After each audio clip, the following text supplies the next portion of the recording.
Grand rising loungers. I hope everybody is doing as excellent as I am this morning. Listen, guys, we are starting the Vixen Chronicles series, okay? And this is because of what happened yesterday. So I think everybody kind of knows, just based off of the interaction from the video yesterday, that there was a lot of stuff that happened on Binary Show. And a whole lot of stuff and just a whole bunch of crap. Okay. So what we decided we are going to do is go ahead and release the Kraken, okay? And what that basically means is we are now going to start talking about Andrea Garrison and everything that we know about her from her past, okay? And how that actually affects our sector and how, the things that she has done actually ties into our sector now and how those things are affecting our sector now. Okay. So we're going to get into a series of things that have happened with her. Now, a little bit of housekeeping that I'm going to have to do, unfortunately, prior to this video is I will have to say a few things and make a few disclaimers. Okay. The first thing I want to say is if you're not interested in this series, nothing that you say or do is going to stop this series from coming through. Okay. So I don't care how many rants you go on. I don't care how many videos you make. I don't care what you feel, what you want to say. None of that stuff is going to matter. This information is going to come out. This is information also that is public and readily available to other people as well.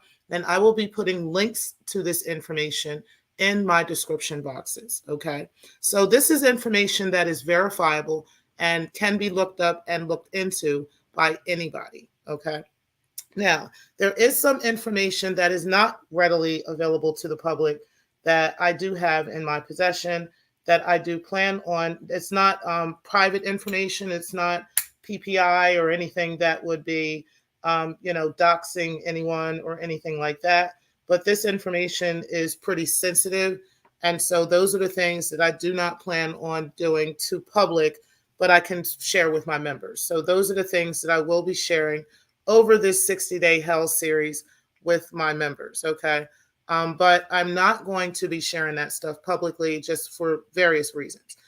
Now, the third thing I want to talk about is, unfortunately, there are some casualties to this, and that kind of comes with having this Vixen on your team. Okay. So in having a person so treacherous, that you're dealing with, these are kind of the things that come out when this happens. Okay. So I'm going to have a couple of mentionable names before this video starts, and that would be Conscious TV as well as Larry Reed. Okay. Now, this all came out prior to the court case between Daryl Moore and Larry Reed. A lot of this information is information that is, public information. It's not like this is not known information, but there is various sides to this information. Okay. So obviously, as we know, Conscious TV and Larry Reed take one side. Daryl Moore, let me see your transcript, and others in the A team take another side. Okay. Breaking the Culture kind of came between both. Okay. And unfortunately, because of her hop and ship a couple of times, which we will get full clarity on today, unfortunately, because of that, everybody's name is kind of pulled into this. Okay. So I really can't edit the video and take his name and all people's names out of this, because honestly, I want to give you guys an authentic video. I don't want to give you anything that is changed or anything that is, that I've done anything to or anything like that. I want everything to be completely authentic and completely by, the word, not anything that I've changed or anything I've added or I've taken out. Okay. Also, I want to give my audience the opportunity to come up with their own conclusion as to what all this is and what has happened. Okay. Now, in doing that, you guys are going to hear a lot of details of things that took place that are very, very similar to things that we see today with Andrea Garrison. Also, some very interesting things about her and who she's in bed with, who she knows, and, things, certain favors that have been done, and how that also may be tying into her relationship with AAS, as well as her relationship with us. Okay, so there's a lot that's coming out in this video. Okay, now this video is about 2 hours and so long. There's a few parts of the video that are kind of irrelevant to the situation. But again, I don't want to take anything out or remove anything. I want you guys to hear the full context of everything that is being said, okay? So everybody sit back and relax. This is going to be pretty long. And I do have a little bit of a serious thing for you guys. So I'm going to play this just for the dramaticals effects, okay? But we'll go ahead and get into the video right away. Make sure, again, you guys hit the like button on the way in.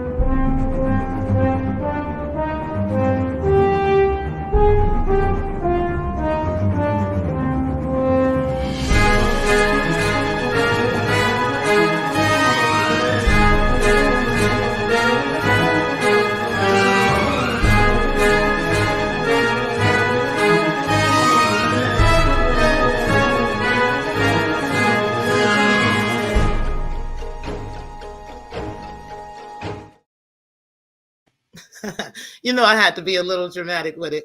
Okay, so let's go ahead and get started with this video. Again, guys, grab you guys some libations. It is 5 o'clock somewhere, especially for those of y'all over the water, okay? And also, you know, it is breakfast time over here. So make sure you get some water for real, okay?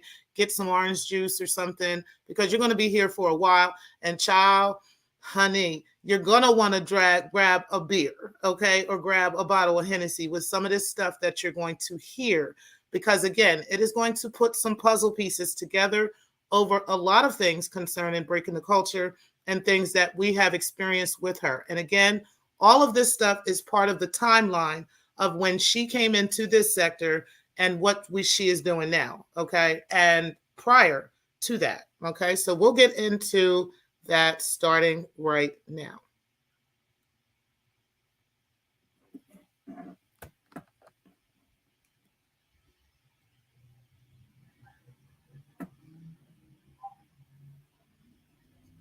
And again, we're using this under fair use. I am not going to play the video. I'm going to play audio. I know what you're here for. I know what you're here for. And I'm going to give it to you.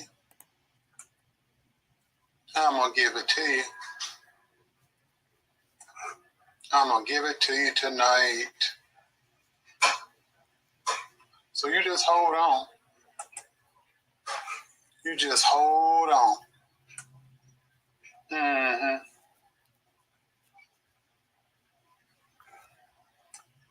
Yes, sir. Yes, sir. And this is just the first part, guys. This isn't even nothing. You guys gonna hear that? Y'all doing all right? Y'all doing all right? I'm doing good. Yes, I am. Keep in mind, guys, these videos are no longer available on YouTube, but they are still fully available online. I'm doing just fine.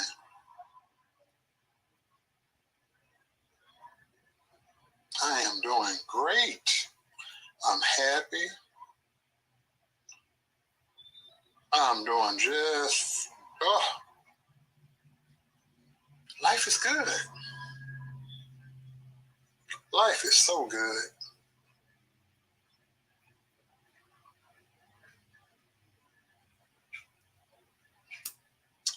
And I told you. See,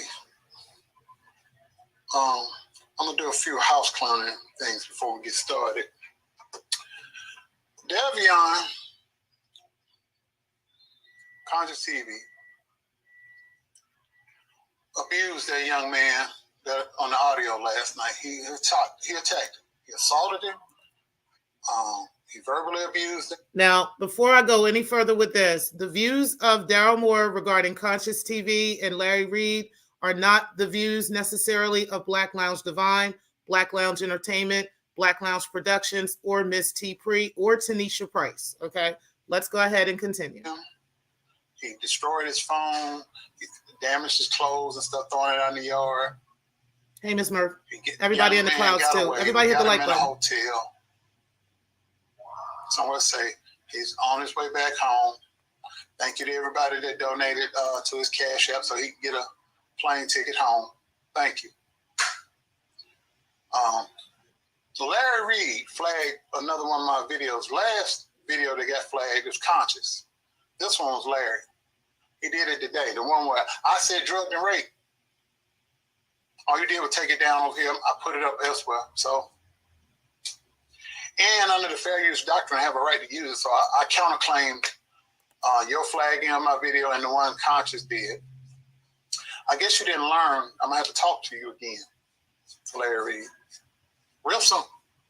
So I have to have a talk. Again, guys, this was before the lawsuit, okay? I guess hard head make for soft ass. It is what it is. And double for your troubles, always.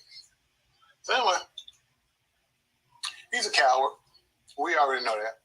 You saw Davion have a complete meltdown last night on his live, 3 hours and 38 minutes. Yep, I got the belt out tonight. I'm the people's champ. I do not have that video, so please don't ask for that. I wouldn't even look for it. I take on all comers. The world champion. The champ is here. See, Andrea Garrison, I'm going to talk real calm.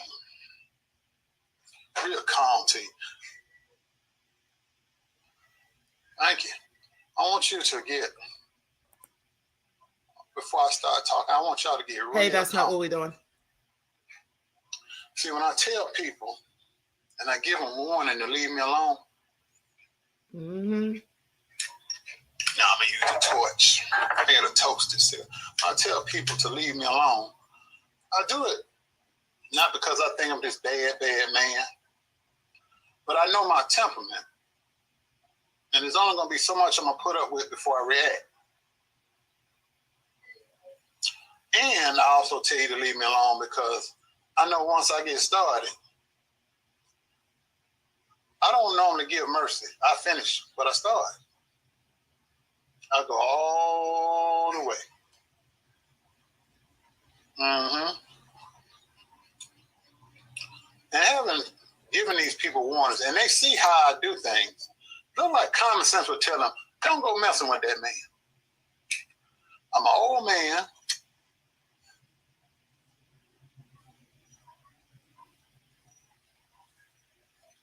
And I don't play.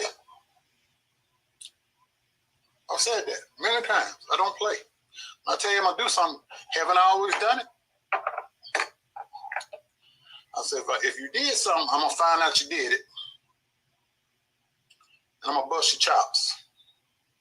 Now, I want you guys to know as well, this video was made prior to him and Let Me See Your Transcripts interview with Michael, the grandmother of Breaking the Culture's son, okay, second son, all right? So let's go ahead and finish this out. I want you guys to know all of this stuff. You know, these are kind of some housekeeping before you guys hear the video, so you understand everything that's being said. I'm going to get you. Tell people that all the time, don't bother me. Leave me alone. Leave me alone. You know, you get mad at me because I'm telling the truth on you. If you got court cases, I'm going to talk about it. You got warrants, I'm going to talk about it. You got a baby about somebody, you robbed the bank, did something, whatever. I'm going to find out about it. You live in a gated community and think you can hide from the rest of the world. I'm going to find you. Let you know you can be touched at any time. You're not above the law. Nobody is. None of us are. You hide here, there, and everywhere. You talk real tough online like you can't be dealt with. See, the old days, folks had to deal with you face to face with this or whatever they're going to do. Now all it takes is a text, email, phone call. Y'all hit this like button because this is about to get real bad in a minute. Hit that like. See,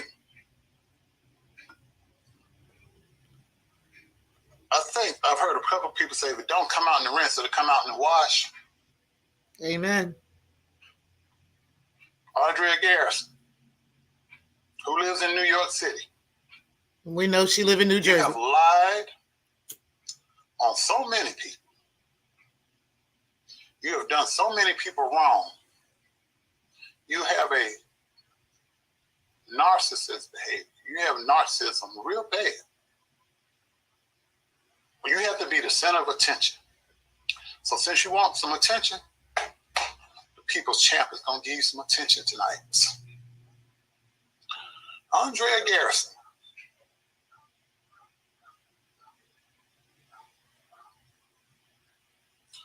Andrea Garrison.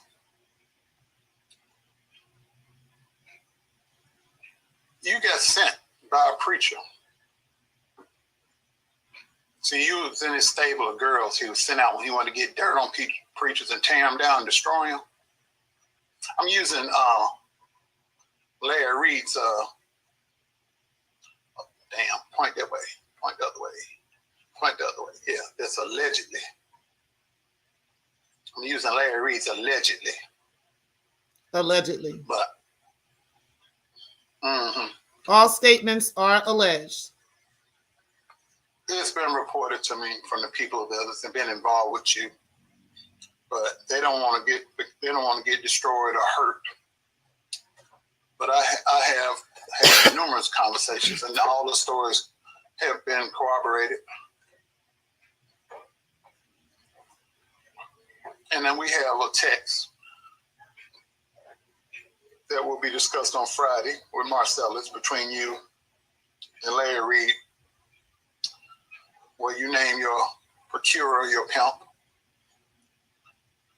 I will do that in another series. Preachers who verify that you have been around the block a time or two with several preachers.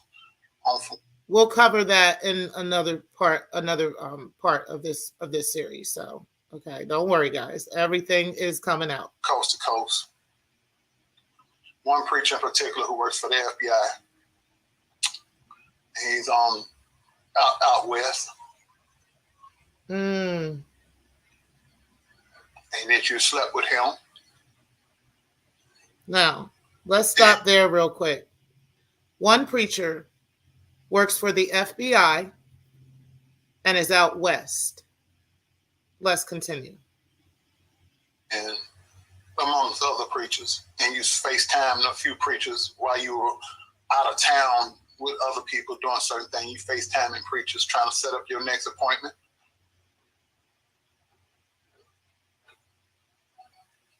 And see, this particular preacher, you slept with him 2 times.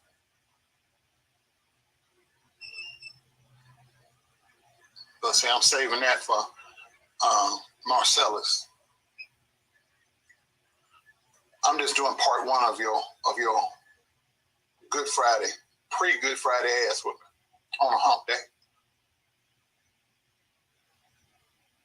What's the other deal with me last night? You know Conscious TV don't like you, but you jumped in his live last night to my baby God, this is your time, and God is going to bless you, and you sucking up to him. And then he turned around, threw you right up under the bus. He said, well, I talked to Andrea's roommate, and I could have used all that information, but I choose not to. That let him, he let you know and let everybody else know he got dirt on you. That's why you over there Team Larry. Now, let me stop that real quick. I also have information from a roommate of Breaking the Cultures. Okay, we will go over that in another part of this series as well. Okay, let's go ahead and continue. You Team Larry because Larry found out some secrets about you that I've also found out. But he was blackmailing you. I'm not going to blackmail you. I don't want nothing from you. I want you to go away and never come back. And when I get through with you, that's exactly what you're going to do. I told you, leave me alone, homegirl. See, Larry was blackmailing you because he needed you to come after me. 3 weeks ago, you was cool under the fan with me. It was me, you, and April Ross on a chat together. Just this platform right here. 3 people on the screen talking. You was laughing, kiki and ha-ha. I was cool in the fan with you. Don't this sound but familiar? You already tried to put a wedge between Marcellus and me and other people. Oh, I believe Marcellus going back and telling Jazz and Larry everything we talk about. Really? That's what you was trying to put out there. You try to put a wedge between us. We didn't buy your bullshit. But 3 weeks later, when Larry, you had that come to Jesus moment, then you try to record me on the phone, try to set me up with that bogus I'm going to kill Larry audio and video that y'all put out there. You're a snake. So since you want to do me dirty, I'm going to do you clean. Don't that sound familiar? Recording? Are you ready to hear the bombshell of all bombshells? Are you ready? Facebook and YouTube and all points in between. Are you ready? Danny, the fiance of the week. Are you ready to hear this news? Sir, you engaged to Miss Andrea Garrison. And you saw what she did to a man that she thought was her boyfriend. They weren't dating, they were just screwing. And I'm going to fill you in on my conversation with him tonight, and that'll put all of it together for you. Because Danny, if you're listening, I know y'all probably sitting there together. But here goes. You thinking you're going to marry somebody, she claiming she's pregnant by you. That remains to be seen. I suggest you get an ultrasound. And when you start pressing her about... So let me stop this real quick and give you guys a little bit of background. At the time, Breaking the Culture was telling everybody that she was pregnant by Danny. Okay? Everybody, hear that. Okay? And just know that. Okay? And this was about 3 years ago, almost 3 years ago. Ultrasound and wellness checks, so she ain't been in no kind of prenatal care. But when you start pressing her about that, she gonna mysteriously have a miscarriage to get herself off the hook with you. So you under the impression that she got the 2 kids, and your baby that she carrying in her belly that she claims she carrying is gonna be baby number 3. The math's a little off. Andrea Garrison has a teenage child that she never claims, has never done anything for. 2. In Ohio, right here where I live. Did you know that, Danny? Has a teenage child. We found her. Yes, Miss Murph. We found Grandma. Yes. And we found the child.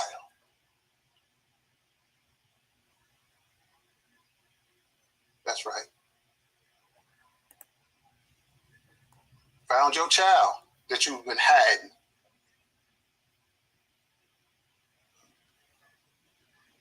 You got a teenage child that you ain't told nobody about.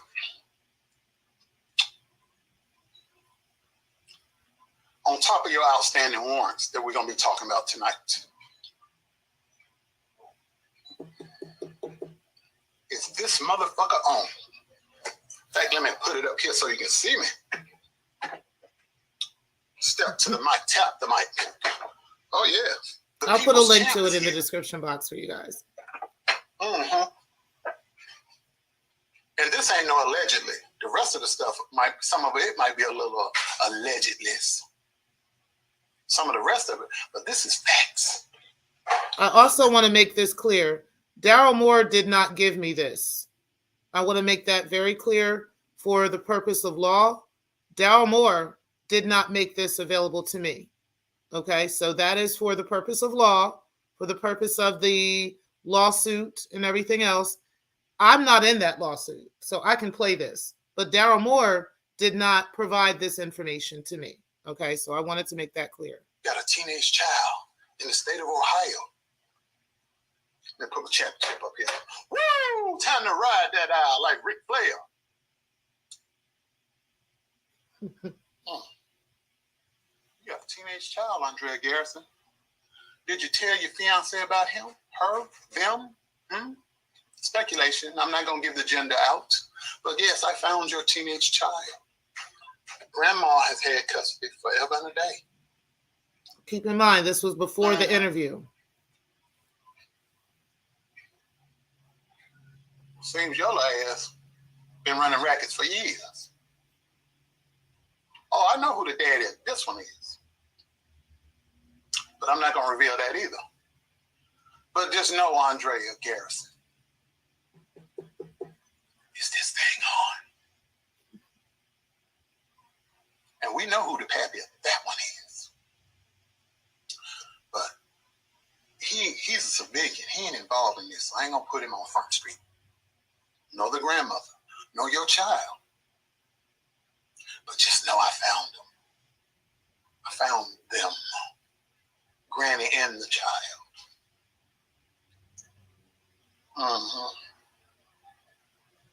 You got a teenage child. Danny, did you know you was about to be the stepdad at 4? Well, stepdad at 3 and father of 1, but maybe. That remains to be seen. You better get a DNA test and an ultrasound. First, you need to make sure there's one in the oven. Make sure the bun's in the oven. Then 2, once it's in the oven, the bread come out the oven, make sure that bread belongs to you.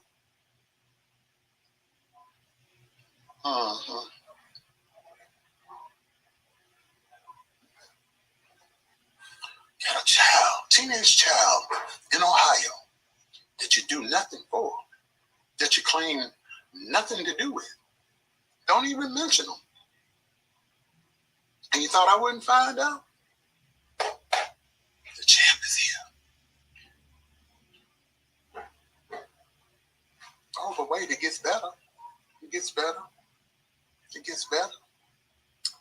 You know how I found out about your child? We talked to Victor Cousins. Victor Cousins told us how to find your child.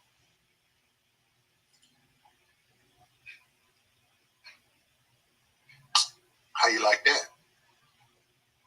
The main person you dogged told us how to find your child. Name, address, where to look. My. That's how we found that one. So let me break it down to you, Miss Garrison.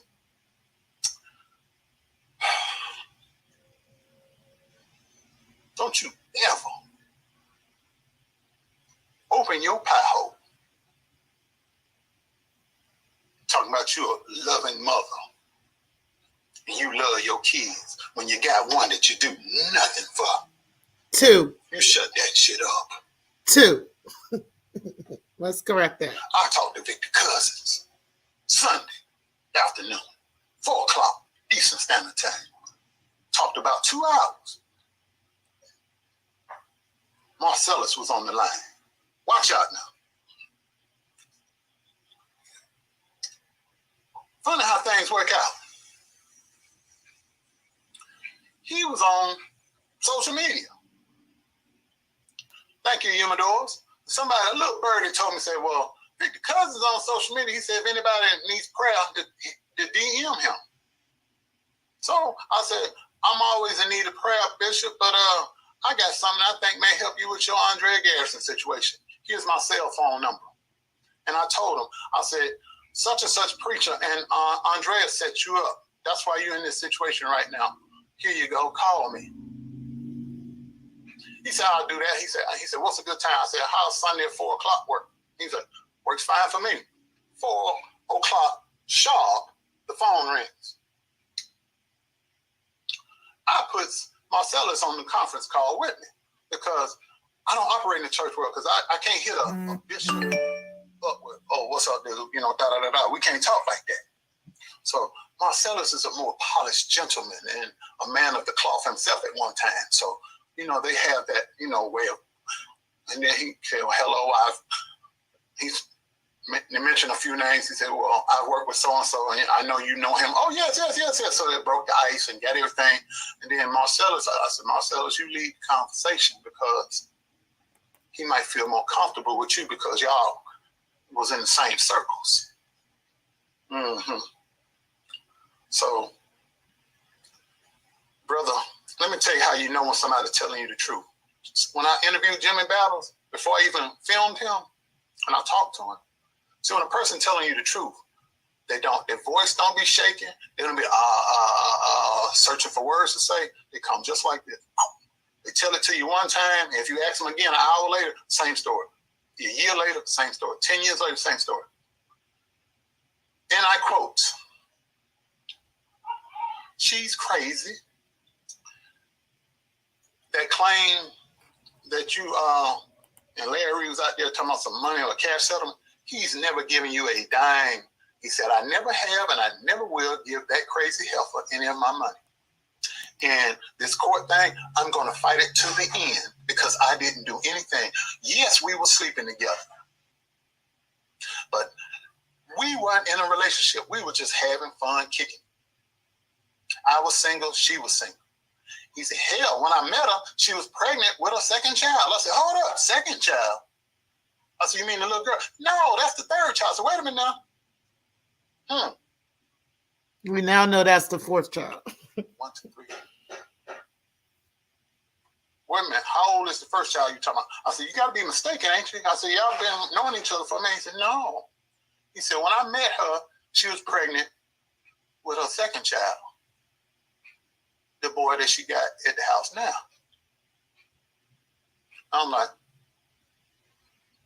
and I was like, "Oh shit, nah, wait a minute now." So I reach over and get my pen and paper. I'm like, doing the math, carry the 1, carry the 2. Shit don't add up right here. I said, "Wait up now, Bishop. What you talking about?" He said, "Go to the court cases and look up the name of blah, blah, blah, blah, blah. That's the grandmother of the child who has custody of the child. That child should be about 13 to 15 years old, somewhere in there." And we've done that already at Black Lounge. So, you know me. "Oh, that's the name." So then I say, "Hey, let me see transcript and other folks." I said, "Can you look this name up real quick?"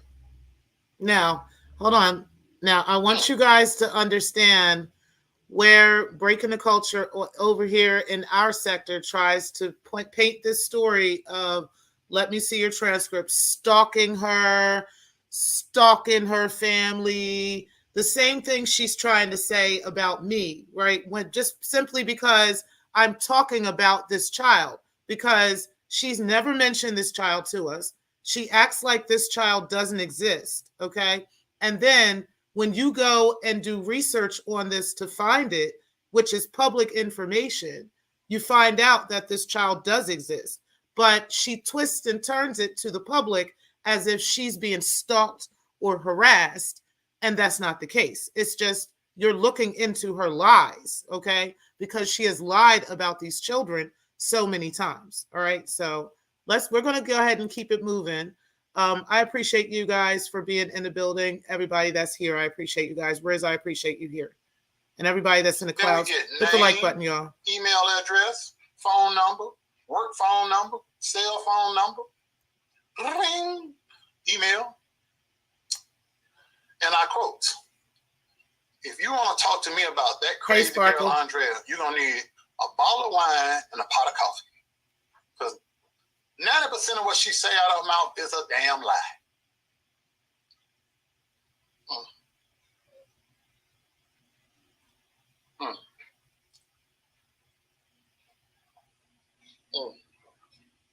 Y'all know I don't lie when I be talking about stuff, right?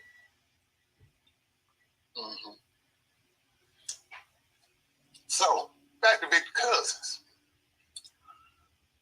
Remember Andrea claimed that she lost a child or something like that, and talking about she went to the funeral home because somebody would question her story. Well, so-and-so was with me, and I went to the funeral home. Andrea claimed that she lost a baby. Victor Cousins, being the kind-hearted man he was, went to the funeral home to, I guess, offer financial support or whatever, if you need it. She claiming that she lost a child, which was a lie, by the way. The guy she was claiming was the dad of the child. The idiot actually worked at the funeral home with his nut claimed the body was. So they get him on the phone. I got his name Rage here, but I ain't gonna say his name out. Michael Henderson is his name. I've already talked about him. Yeah. So, so that's the baby's name too.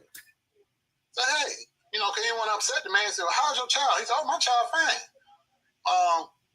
Celebrating the birthday, I'm going to go home and we're about to have a party." "How old is your child?" It's about 3 or 4. So Andrea claimed that she had lost a 3 or 4-year-old child that this man got at his house. Now, again, remember the video that we played of Andrea Garrison talking about Michael Henderson and how you trying to say I put a baby on you. You're lying. I didn't put a baby on you. You left my son in my sister's parking lot and in our sister's driveway and all this other stuff. Y'all remember that video that I played a few weeks ago? Let's go ahead and keep going. But she was claiming that was her child by him.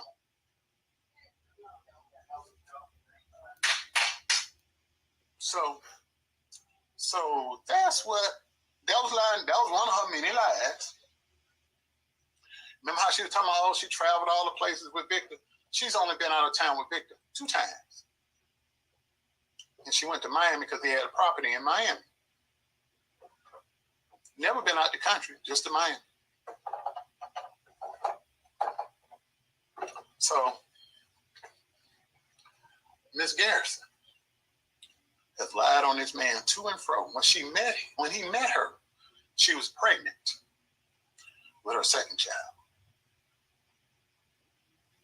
While they were on again, off again, because when he saw she was cat shit crazy, he left her alone. She went out and got pregnant again. Here's an interesting story. She was involved with the guy. Remember when she told this lie? Well, she told so many lies. I'm trying to keep her lies in focus here. She told a lie that Victor busted out all the windows in her apartment when she lived in the Bronx and she was afraid, so she went down to stay with somebody. Andrea was involved with a dude when the little boy was the second oldest little child. They wanted to throw a party, so the boy gave her some money. The money was counterfeit, so she paid the deposit to this place with the counterfeit money. She claimed she didn't know it, but we all know she's been arrested for writing bad checks and forgery and shit like that. So keep that in mind while I'm telling you this story. Now, I will show receipts on that in a future video, okay? But she has most definitely, I think I already showed proof that she has charges for this in Vegas, but I want to show you guys the actual evidence of these things, okay? Because I have evidence of this stuff. Call her back and say, hey, that money's bogus. They call the cops. She panicking. She runs back to the apartment where they stay, goes in the closet. Dude got 2 bags full of counterfeit money. So she wanted us to believe that she just left it there. She helped herself and she hauled ass. Dude went on the warpath looking for her. She flees New York and goes down to Ohio, posts up in a hotel, calls Victor, tries to get Victor to come back and reconcile with her. Come over and see me. I need help. Can we stay with you? He's like, no. So she checks into a hotel with the counterfeit money. So she in the hotel thinking that she can lure Victor over there and seduce him, sending them naked pictures, half naked and naked pictures of him to him. He said, yeah, she sent them, but I ain't go over there. She said, I told him it was over, leave me alone, I don't want to be bothered. Now, before I go any further, there's a lot of motherfuckers that's looking for you, breaking the culture, for legal purposes, okay? And for other reasons too, So, like I said, I've asked you to leave me alone. You know what I mean? Like, you are the one that has opened up certain things to me, okay? So, you should just leave me alone. That's what I keep telling you. But you're not understanding that. So we're going to go ahead and continue because now I think you understand how far my arm is reaching to people that know you. Okay? Yeah. See, this is just the surface. So, and again, Daryl Moore did not give me this information.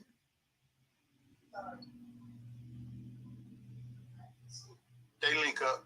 Mind you, they only had sex 4 times. Remember, she tried to pretend she was pregnant by Vixen and miscarried. Hashtag leave T Pre alone. Victor cousin. Victor cousin had a vasectomy 16 years ago. She was never pregnant by him at all. And when they did have sex, he used protection. Double protected. He's snipped like me, because I am snipped, and he had on the rubbers. I doubt that for some reason, but I'm pretty sure he is snipped, but I doubt he was using double protection. Let's just keep it real, right?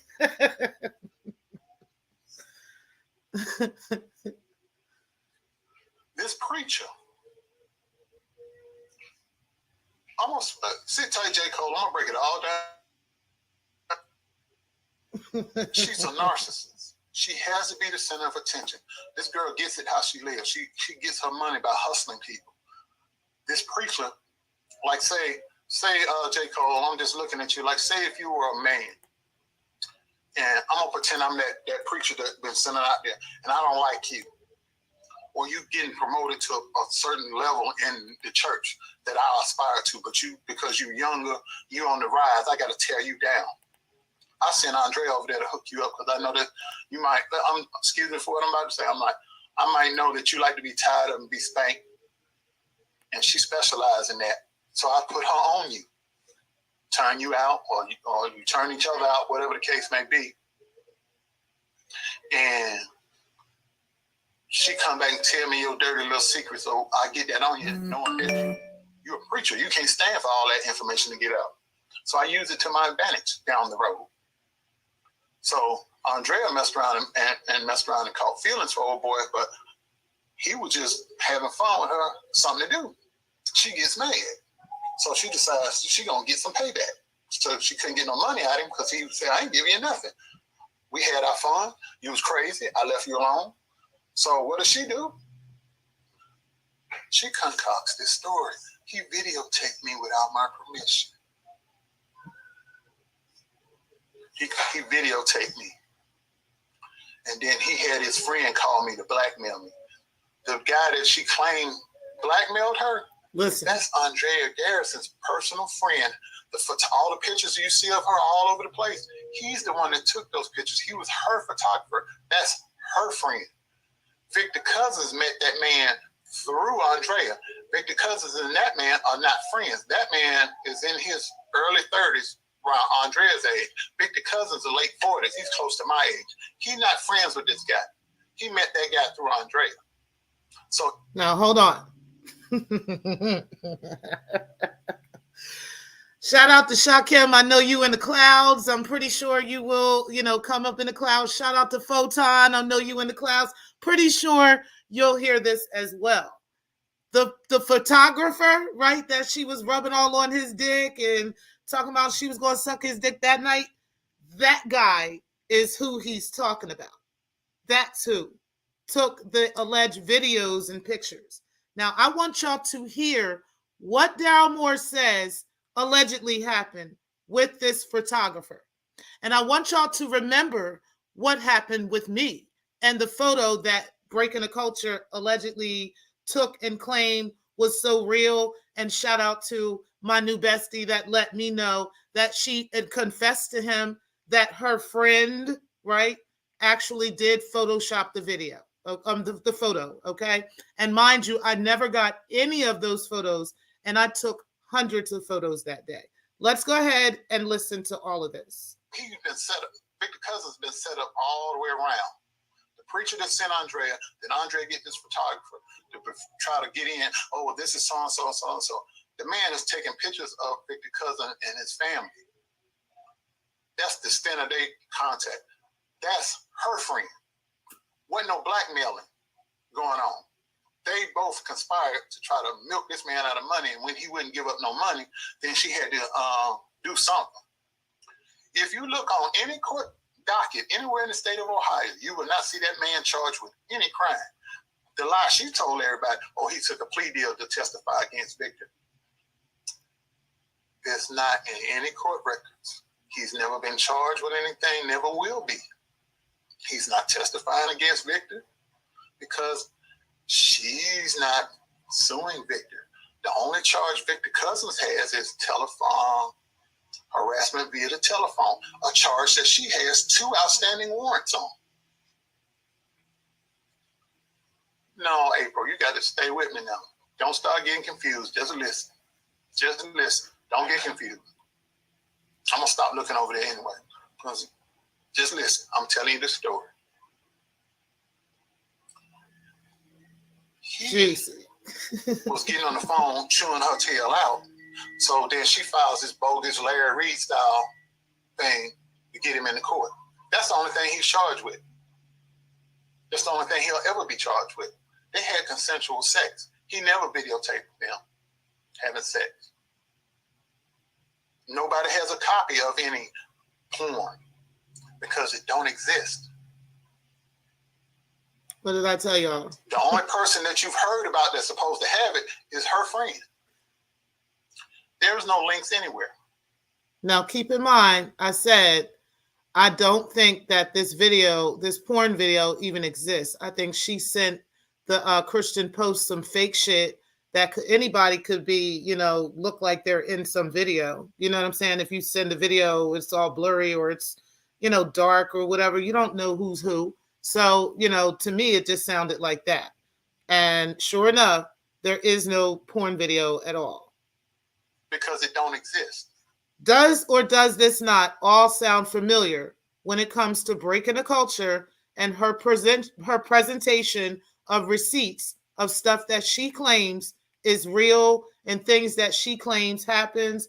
The photographer is around for Victor Cousins, taking pictures that he's not even aware of, pictures of his family, all of this stuff to extort that person, right? Like the same things happened to me that happened to him. It just sounds amazing. And then even others in this sector now. So let's go ahead and keep going with the recordings and stuff that she does and everything else that she does, and actually being sent and set up, and setting up people in certain ways and actually being paid to do so, allegedly. Now, let's go ahead and just listen to the history of her. Also, I just keep in mind the pastor who she is dealing with, who is in the FBI, allegedly. Let's go ahead. The only thing that does exist, ladies and gentlemen, is this right here. Now, this right here, I'll have to show you guys a photo of, because what he's doing is he's giving you guys a picture. He's actually posting a picture of her Facebook where she is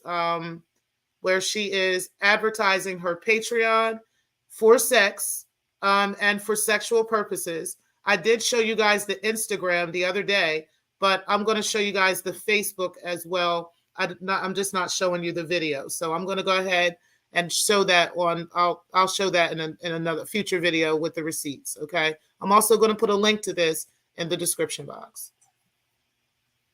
Is what I'm about to show you. If you just be patient with me. The only thing that is out there that even gives a hint about these activities, so to speak, is what I'm about to show you. See, I don't lie, and I don't mess with people. And I'm getting tired of this thing being so slow. But I'm going to get it to you. You just be patient. I got you. Y'all just hold on. Help is on the way. So, yeah.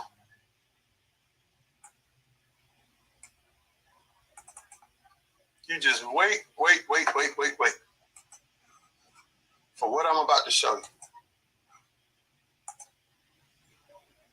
Mm-hmm.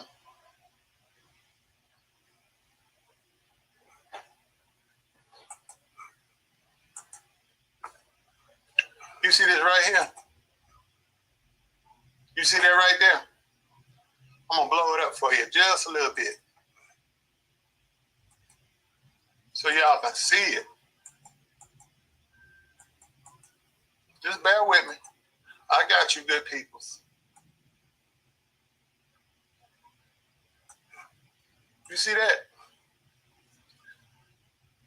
You see that right there? That's on her Facebook post. I forget what date it is, but it says, wrinkled feet and black socks. DM me for my Patreon link. Hashtag foot fetish. Hashtag join my Patreon. Hashtag kink and link. She has a foot fetish and BDSM Patreon page, and the fees are $10, $15, and $25. That's what she got going right there. Hashtag That's 10. what she got going. This is the person that, because she was a jilted booty buddy, sex buddy, thought she was going to be first lady, caught feelings when she knows she was on assignment by a preacher. Then she get mad when her assignment didn't bear no fruit that she could cash in on. She got mad. So this man had 2,500 members, and because of the lies she told, the church is under 200 members now. And the church is about to lose the building through foreclosure. They're trying to get rid of Bishop Cousins, and all the members are gone because of the lie this foot fetish woman right here told.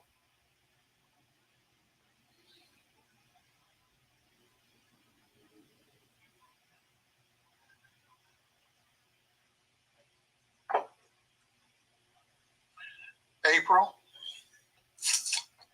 I'm suck my teeth real quick. If you just take a little time and think about it, he's in court. He's in court because she accused him of harassing her over the phone. That's it. That's the only thing he's charged with. And it's a misdemeanor. Come here.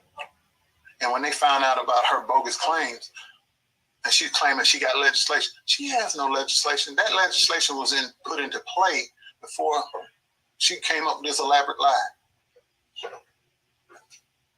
In the newspapers that ran her story because of the interview that I did to help her get out there, they're going to pull back and they're going to do a follow-up. And she's going to look like shit. And when they found out she got arrest warrants, 2 for telephone harassment, just like the one she accused Victor Cousins of,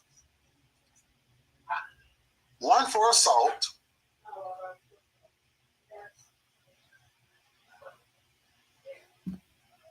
1 for bad check writing, 1 for failure to appear. See my fingers I just held up?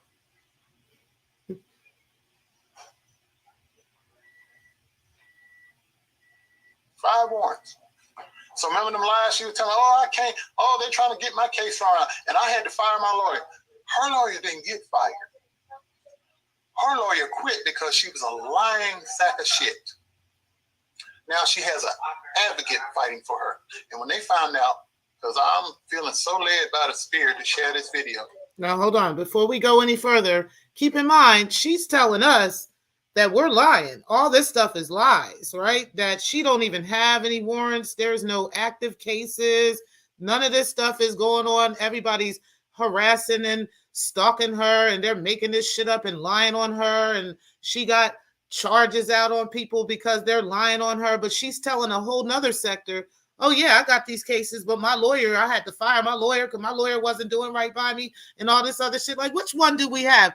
Who are we talking to today? Are we talking to Breakin'? Are we talking to Andrea? Are we talking to Mistress Jasmine? Like, who are we talking to today? Okay, like, I'm gonna need to find out which one of your personalities we be talking to, because you be telling us one thing and then be over there telling them something completely different. Now, let's go ahead. We're going to go ahead and keep it going. I got all the tea today. Like I told you, bitch, leave me alone. You don't want to leave me alone, okay? You a sucker for punishment. I talked to Victor Cousins. He told us how to find your child that you have hid from the whole world. Oh, wait. I think I rewinded it a little bit, but we'll go ahead and just 15 years old, somewhere in there. Grandma got custody. Live right there in Cincinnati. And you thought I wasn't going to find her?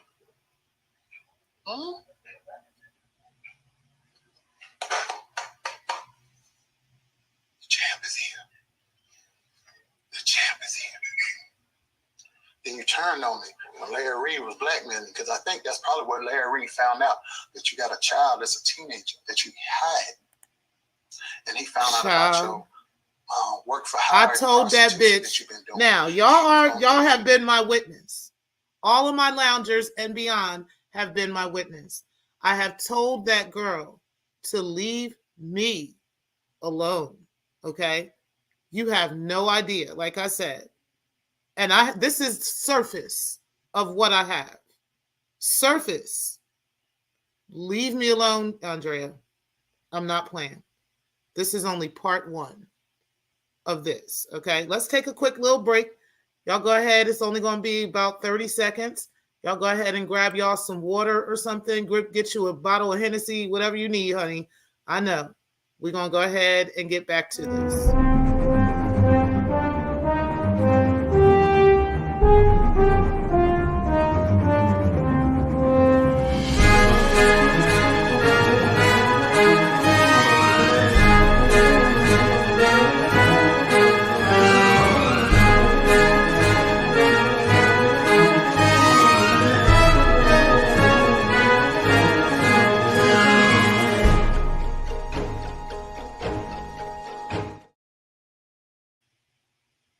And that'll blew all of your bullshit out the water. And he held that up over your head. So you had to play ball with Larry Reed. And then when Conscious TV found your roommate that you used to live with, and they probably told that you was hooking and crooking too. So you had to be Team Larry or you was going to get blown out the water. So since Larry wants to get me, he know you was over here close.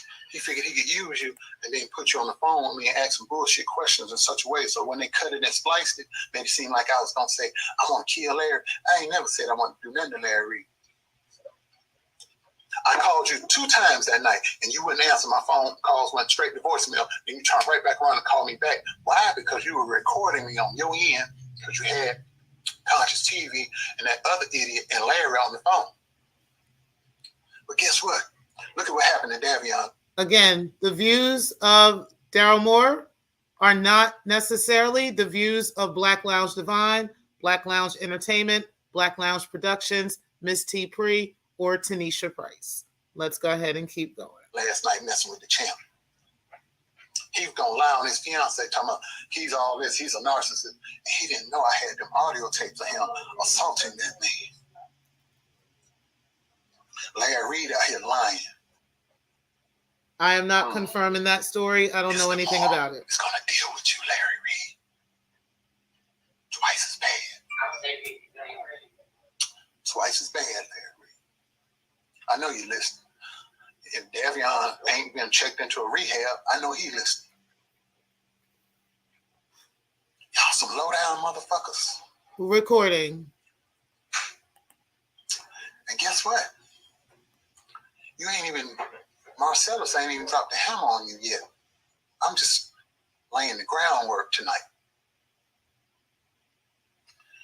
And William McRae.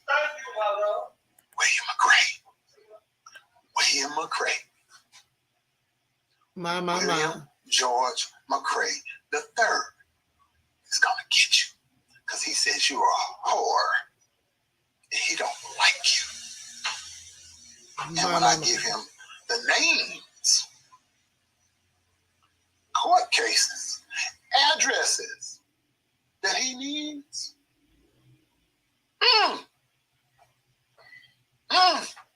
you better jump your ass in the Hudson and swim to Canada. You a cold piece of work. You an evil fucker. The one thing I can say about you, though, you ain't no soft joker like Conscious and Larry. You don't cry in the car. That's facts. You cry online on cue when you want sympathy. Facts. But that cute light skin act don't fly no more. Your ass is old. You got to rely on skills and talents now. Cute and light skin and perky titties don't work no more. Your ass is old. You's old news. You got 3 kids that we know about. 4. You've been used and abused, served like hell. Till one day you was found hung dead in your cell. That's Grandmaster Flash for you. Old school. So that's one free one for me. But anyway, you got more balls than Larry and Conscious, definitely. For sure. You do got balls, girl. I got to say that. You ain't laying down crying on live for 3 hours, 38 minutes. You ain't laying around in your house crying with somebody that smacked you in the face. I give you that. She got heart. You're tough. She got a little heart. You're tough, old cookie. You're a cold piece of work. Yeah. You'll do whatever you got to do to get what you want or get what you need. Sell your body, sell your soul, sell your friends under the bus. You sure will, but you never counted on the champ. See, another famous champion that came from Ohio was by the name of Buster Douglas.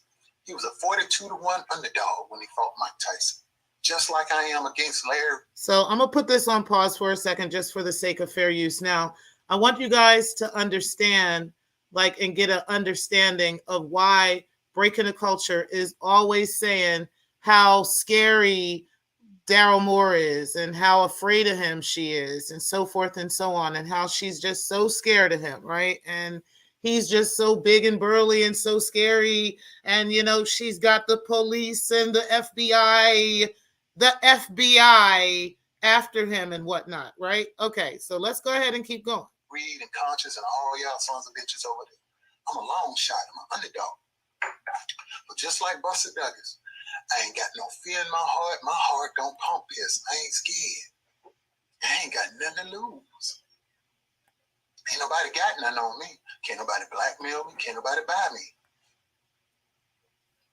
I got this. I got this. And I got these. Can't beat me. Can't beat me. That's why y'all scared of me. That's why y'all here falsely flagging videos like little punks. That's what you're doing, just like little old sissies. But bunch of punks. But y'all subscribe to my new YouTube channel, because I'm gonna put all my content over there to Darylism Free Speech. Fair use. I'm gonna put it over there. Darylism's Free Speech. Andrea Garrison's got evictions, 3 of them that we know about. And she claims she got this secret cash settlement from Victor Cousin. Victor Cousin laughed like hell on that phone when we told him that. I said, yeah. She said she got a cash settlement and Larry Reed's supposed to get like $600,000. That's why her and Larry fell out. He said, that fool ain't got no money from me. Ain't gonna get none from me. Ain't that something? Ain't that something? You know what I'm saying? Lie like a rug. Fix it, Jesus. Now, I remember her telling me that she got a cash settlement from Victor Cousins. She didn't say 600,000, but she said somewhere around the numbers of around 60,000. It was somewhere around there. And she told me that he had paid her twice. It was once for like 20 something, and then the rest of it came later. So she did definitely tell me that she got a settlement payment from him, and that all the other women, right, he had settled with everybody out of court. This is what she told me. So I can corroborate that story. I just don't remember it being like 600,000. I remember it being something around 60,000 or something like that, though. So I can say that for sure. I ain't get rug. But she lied. You lied like a rug, Andrea Garrison. Look at you now. You're in trouble. You're in big trouble. You lied. You told all kind of lies on people. Everywhere you go, you cause drama and chaos and discord. He came in there. William McCray had the story first. When he found out you was a whore, as he said, and full of shit, he got rid of you. Then you went to Larry. Remember when she was in New York with Larry and that prophetic college thing, she stood up? That was staged because she got paid to do that. This is all alleged. Yeah. She got paid good money to do that. She made good money. But guess who paid her? Bernard Jordan. Bernard Jordan paid her. That's who paid her that money. That's who paid her that money. The monies. This is all alleged. That's who paid her the money. That's who paid her that money, ladies and gentlemen. Bernard Jordan. She stood up. You remember Larry, if you watch the video, Larry was at the mic in his red Adidas suit. He was up there in his, yes, he was in his red Adidas suit. He on the mic and he facilitated, and Andre is off to the right over there. And she stood up. I'm one of those women. She comes trying, and people start clapping. Then some of them, you hear the women, who is that? That's that Hussy. I heard one of them say, that's that Hussy. They were talking about your head. Came bopping your little curly shoes down there and your little jeans. I'm not in the church where you was, oh, that was some piss poor act that I've ever seen in my life. And the Academy Award for Best Bullshit goes to Andrea Garrison. You went out there and lied. You lied. It was all a setup to stir up some drama. You got slipped a few dollars. Yeah, you got slipped a few dollars. Go on and do that. Now I want you to, this is my YouTube page. I want you to subscribe to. So y'all go and check that out for me. Add me, please. That's my new YouTube page. He's just giving them his YouTube page. I want you to go on it and do that, subscribe. So I can get up to that 1,000. My, guys. Listen, like I said, on the run. His statements trying to shut me down, but are his statements in regards to this.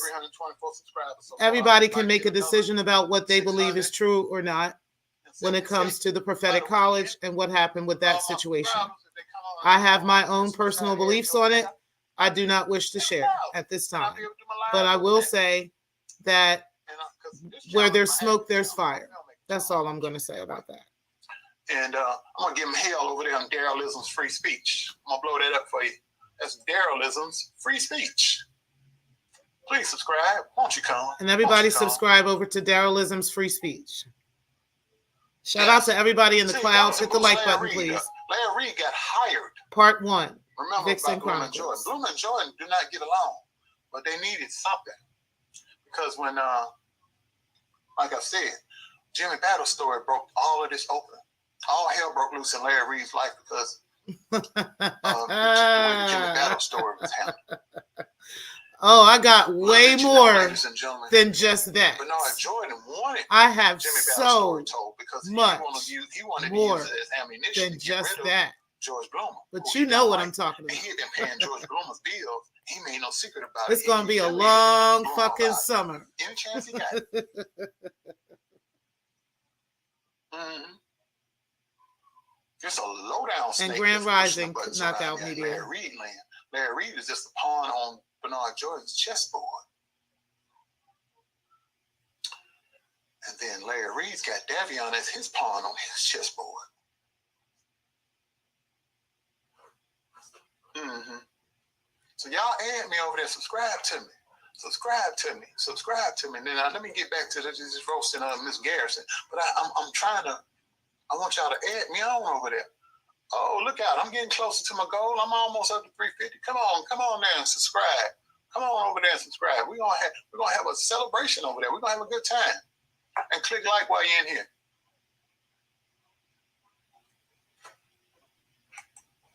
You about right. You about right. But back to me. Let me put this championship belt down. I done had enough fun being silly. Let's see, Andrea Garrison.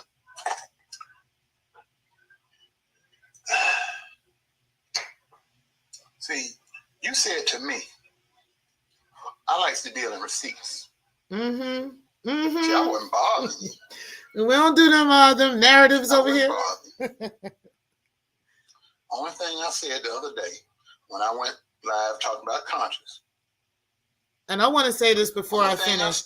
This is the difference, guys, between, if you do go to court with somebody, right? If somebody decides they want to take you to court for something, you have to make sure that what you're presenting is factual, okay? And can actually be verified, okay? Like I said, The statements about Conscious TV, the statements regarding Larry Reed are up for, for people's, decision to make of whether this is true or not. I cannot confirm any of that or deny it. All I can tell you is I don't know. But when it comes to Andrea Garrison and her connection to this situation, everything that he's saying pans out exactly the same way in our sector. Okay, so I just wanted to put these all together and help everybody understand that. But as long as you are being factual in what you're presenting, then I don't know what the legal recourse could be. Okay, so we'll go ahead and keep going from there. This is why I am fearless in speaking on this situation. And like I said, there's other things that I've been told that I can't confirm. So I will not release that stuff. But the other stuff that I have is very confirmable. So, okay, like that's just what it is. It's unfortunate for her that she chose to test me in this matter. So we'll go ahead and keep going. I sent you and Jazz a text. I said, and I quote,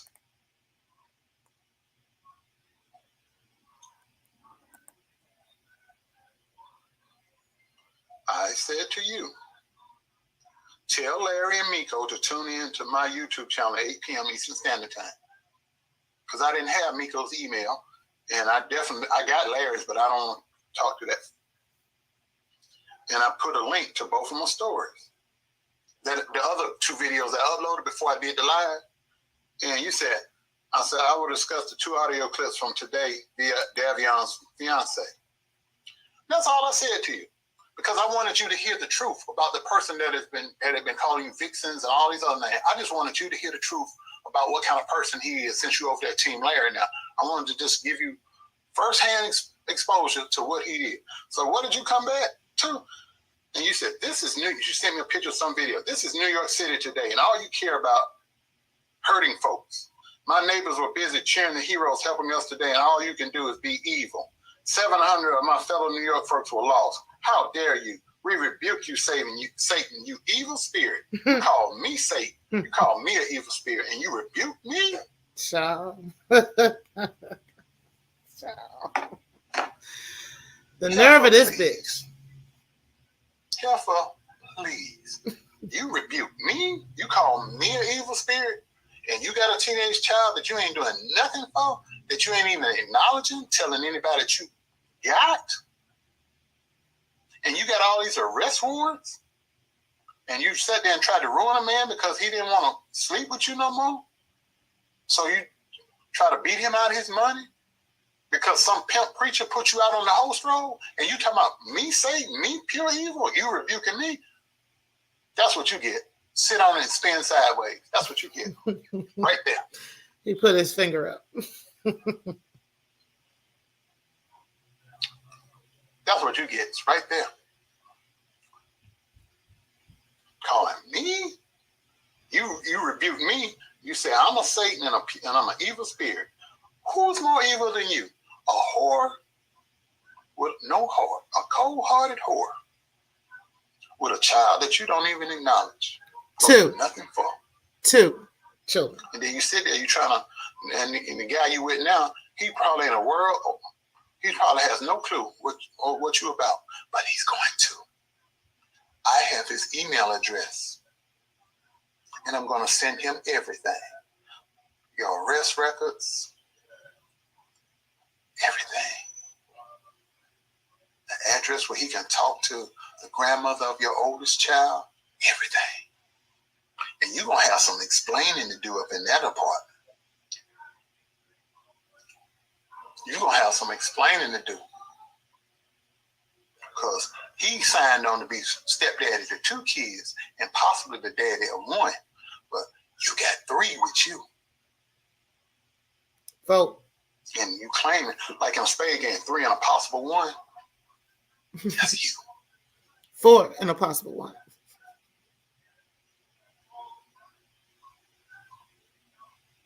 Keep in mind, guys, this was before the interview with the grandmother who revealed that there is an older child from young little Michael. Okay, there's an older child named Aiden as well. So this was before Daryl Moore and them knew about Aiden. Okay, so let's go ahead and keep going. But you gonna rebuke me? That's for everybody that just came in the room. I'm gonna show you how rebuked you gonna get. You gonna get rebuffed. Cause he gonna pack up and leave. Or put you out. If it's I don't fear you. I said, well, since I'm Satan, I said to you, I said, you wait until I discuss you since I'm Satan, and I laughed. And he said, I don't fear you. That's what you don't understand. Have a great day, honey. When I get to be your honey, I don't deal in hookers. When I get to be your honey, you're blocked, you're wicked, very wicked. I said, you too. And I said, tell all 3 of your kids hello. 4. End of quote. That was it. Everybody wicked and evil except her. You should have picked somebody else to play with, little girl. Definitely. Funny thing about court cases, you click on them, you can read, because they're public record. You can read them. Oh.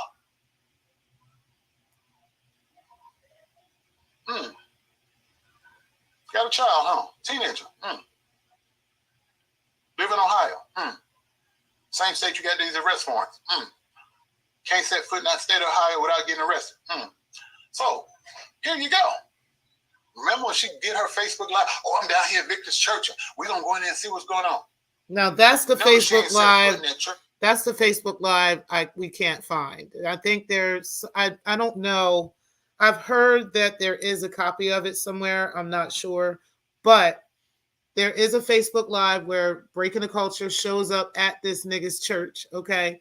High, smoking weed and all this shit on the video, talking about she Gary go in there and like wreck shop with this guy, okay? So, yeah, I don't know where that video's at, okay? But yeah, I heard that there is a video like that. But I did show you guys the other video where she went off on the video, you know, telling y'all all about, you know, Victor Cousins and everything, their relationship, how long they were fucking, talked about Michael Henderson, talked about her son, Michael Jr., talked about how Michael left him and all that stuff and how that's her son. And now she telling us she don't have no other kids except these 2 that she be showing us.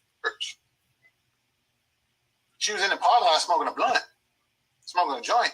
She ain't going to church. They sat in the parking lot. You remember when she drove down there, went to the meeting that the church had? The meeting wasn't in the church. It was in an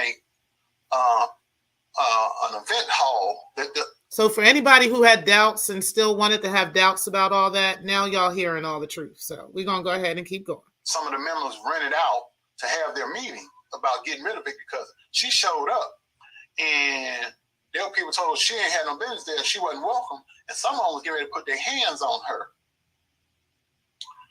And Victor got word that she was there. He knew she had the warrants. He called, I forget the name of this town, where the meeting was held. But anyway, he said, there's a young lady there by the name of Andrea Garrison. She has outstanding warrants. If she's there when you show up, arrest her. So she got wind of it, and she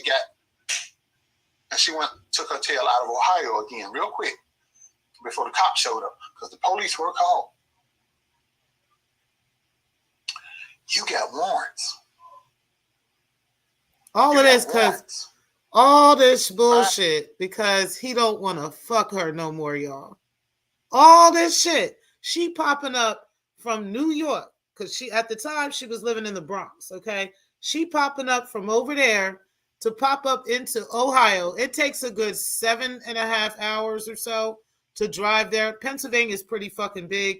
So going across Pennsylvania is a good 5.5 hours. And then whatever it takes to get into Ohio and then New York too. Okay, so listen, it's a good 7-hour drive, okay? You're driving all the way over there because this nigga don't want to fuck you no more? Like, you can't be serious about that. And then turn around and drive back to New York again? Like, girl, child, like, what is going on with baby girl?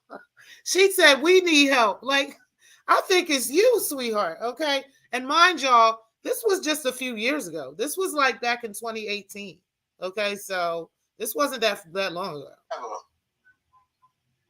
Bench warrant, failure to appear, assault, 2 telecommunications. You talking about the women of the sector. Things you haven't answered for. Talk about the projection. We already know you forged document because that document that bogus document Larry filed, you doctored and altered it, and your dumb butt didn't even have sense enough to change the dates on it. You just cut and pasted and put my name up there like an idiot, and then you post it on social media. Ongoing criminal enterprise. But you got the right one. Because I know where you live, and I'm going to tell them where you at. And if you think I'm on you hard, wait till William McCray gets you. Hamilton County. That's right. Hamilton County, Ohio. That's Cincinnati. That's where your cases are.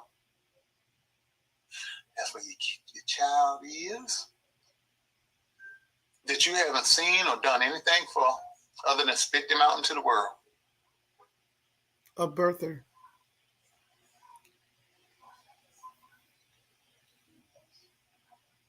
Wait a minute, somebody misspoke. What you mean misspoke? Let me clear that up now. With anybody getting confused, I don't need no confusion leaving out of here. I need you to be clear. He's talking to his audience. Everybody hit the like button. I contacted the judge. Okay, so let's go ahead and stop with that real quick. William McCray is another minister, okay? That person was a pastor that dealt with her. This is the first name we're dropping. There's other ministers as well that she has some issues with. But everybody go ahead and stop for a second and go ahead and look up William McCray.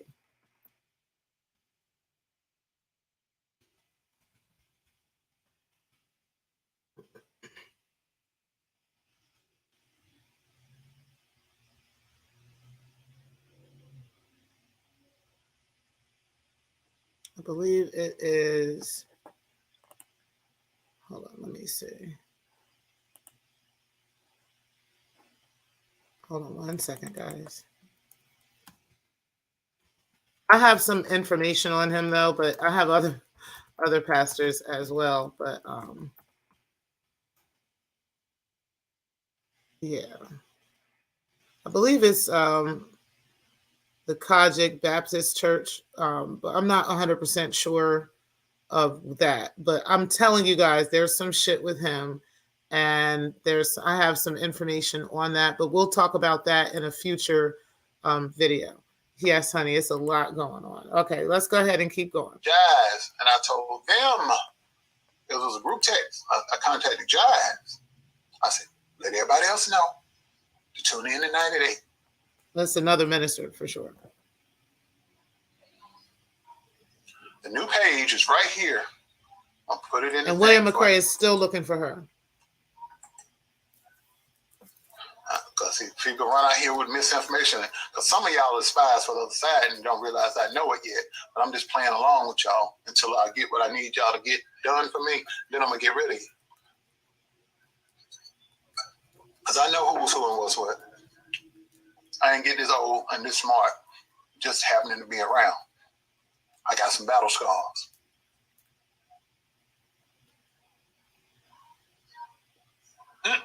Miss Cooper, you funny.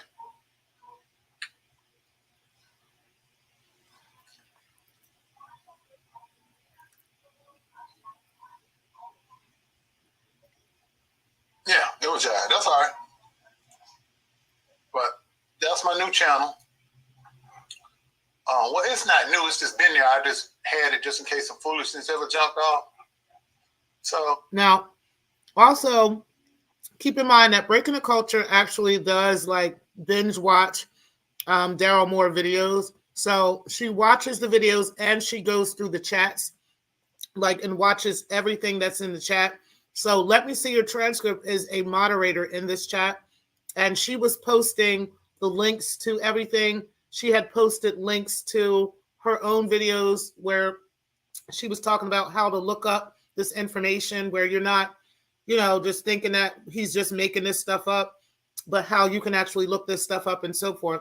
So this, again, is the alleged stalking and harassment that Breaking the Culture talks about. How she talks about how her family was allegedly attacked and all this other stuff. And when they're just simply giving you the ability to look at this public information based off of the bullshit that she's in, and that she's doing. Okay.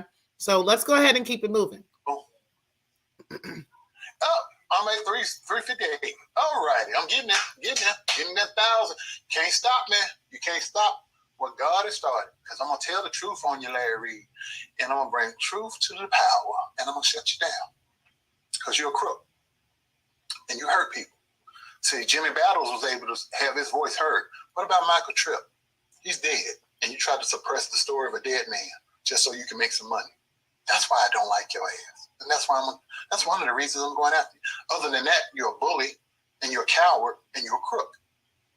I cannot confirm or deny these stories. One of my main driving factors is a man that was violated by one of your business partners and you were paid to cover it up. And that man's one of the men that it happened to is deceased because he was so grief-stricken about what happened to him, he committed suicide. And you covered it up and you don't have a conscience. That means you have no soul. Realm. But your main sidekick is a man that practices witchcraft. A flaming homosexual that practices witchcraft. And got online last night rocking like Miss Sophia in the color purple with a red light bulb in his face. In the dog. Cussing and ranting about his ex and me. Foaming at the mouth. Cried at one point. Cussing all through the thing. These are not my thoughts. These are not what I'm thinking.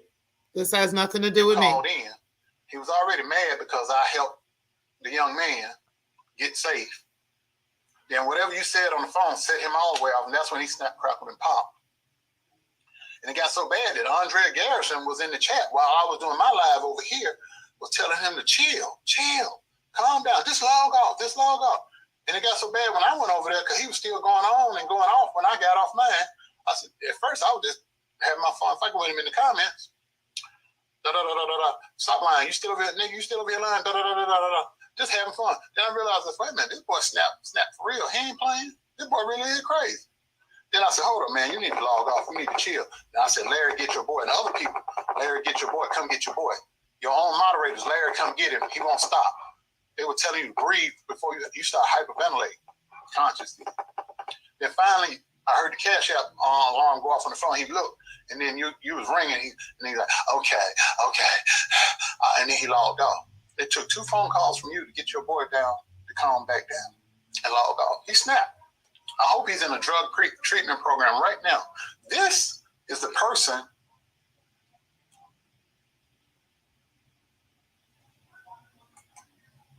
Again, I don't know anything about any of this. I did not see that video. I don't know any of that stuff. I don't. I mean, I was told that this is true. I just don't know. Oh, Lord. Anyway. Yeah, I sure did. It went way left. So what happened was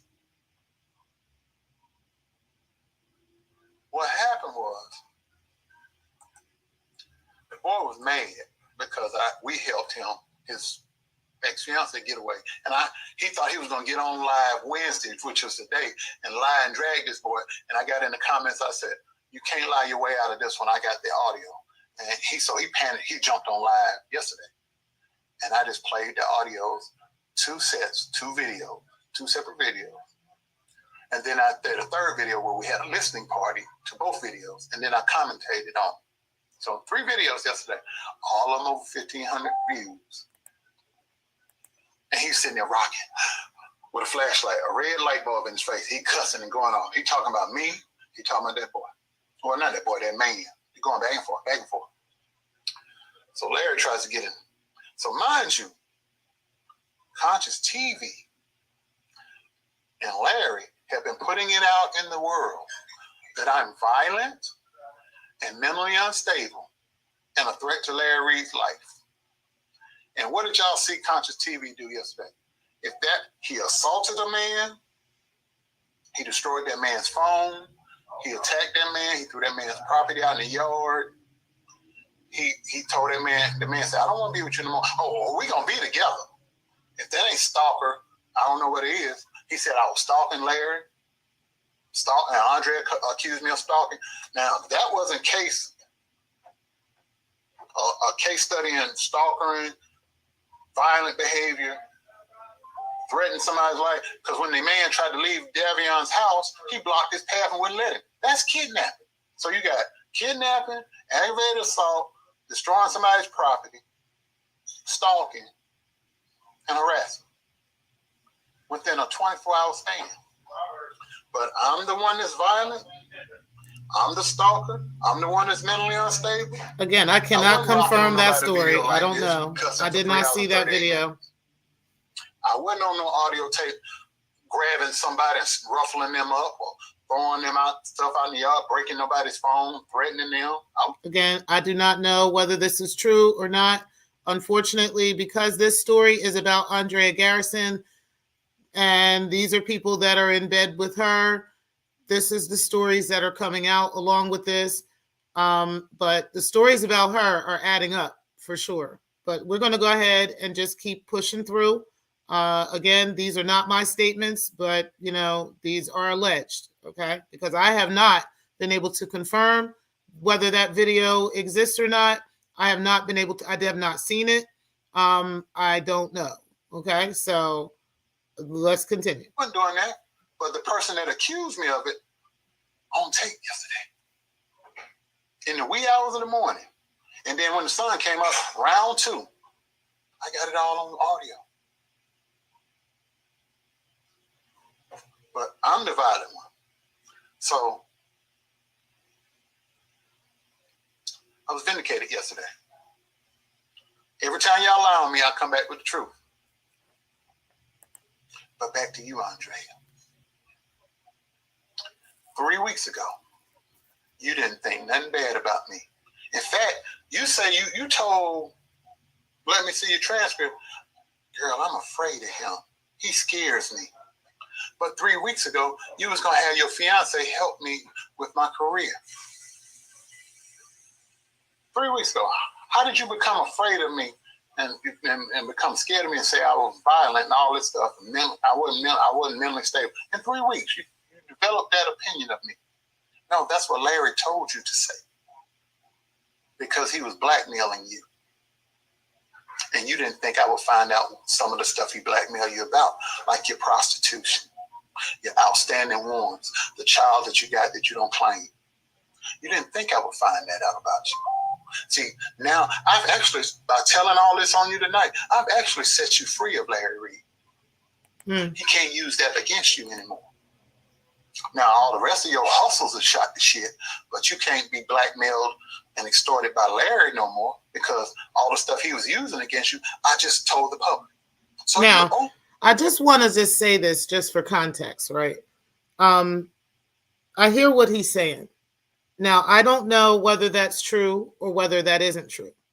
All I can say is I find it really, really strange that she has this fixation on that situation.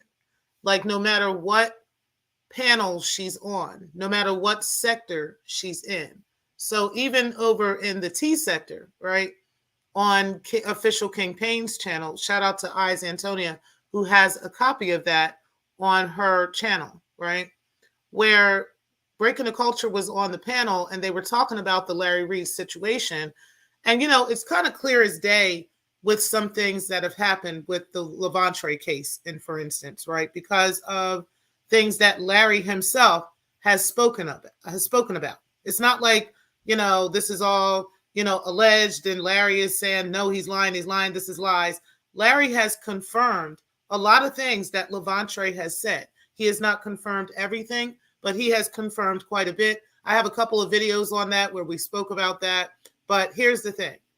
At the end of the day, you know, Breaking the Culture seems to be adamant about kind of caping for Larry, even if Larry has admitted to certain things, right? So that is kind of no matter where she is across the board with stuff, okay? And I just wanted to make that clear while we're kind of hearing this, okay? Because I think it's important to remember that and to understand, you know, like, why is that happening? Why does she have such this fixation on that? You know what I mean? No, even if the facts are presented to her and Larry actually admits to the facts, she's still like trying to filibuster around it, right? Very similar to what she does with AAS in this sector. You know, like, even if the facts and the truth are presented to her, she will still try to find ways to filibuster around it and, make an excuse for it and everything else, as if she doesn't realize it's wrong, even though she talks about how wrong it is behind the scenes with certain people that she's comfortable with, right? But if she's not, comfortable, she won't really speak on it. She'll just pretend that it's the right thing to do. Makes you wonder why, if, and just kind of put in perspective what he's saying in regards to their relationship and how things are. And I'm, again, this is all alleged. I cannot confirm or deny any of this. I don't know anything about what happened with CTV and that video. I did not see that video, so I can't say whether that happened or not. Okay. But what he's saying most definitely puts a lot of things in perspective when it comes to Drea. So we're going to go ahead and keep going. Thank you, Deborah Dixon.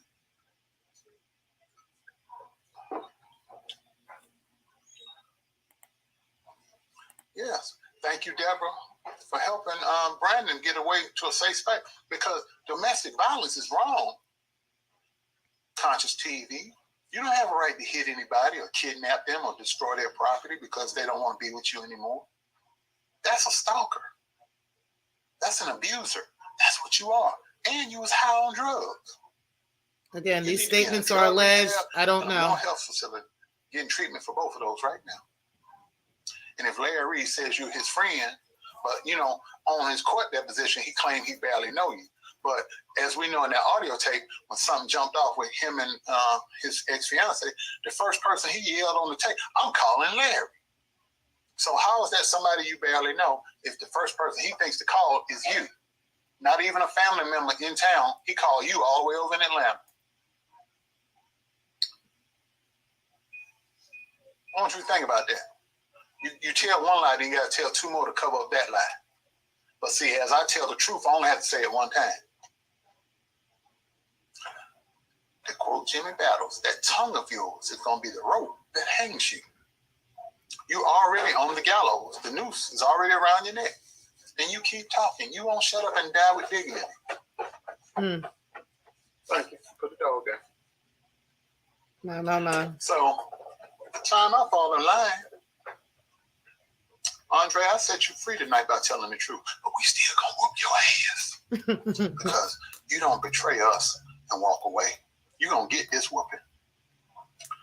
So what I've noticed is once she realizes how expendable she can be to a teammate, she will go harder for that teammate, even if she's fucked up, and even if whatever they're holding over her head can no longer be used against her.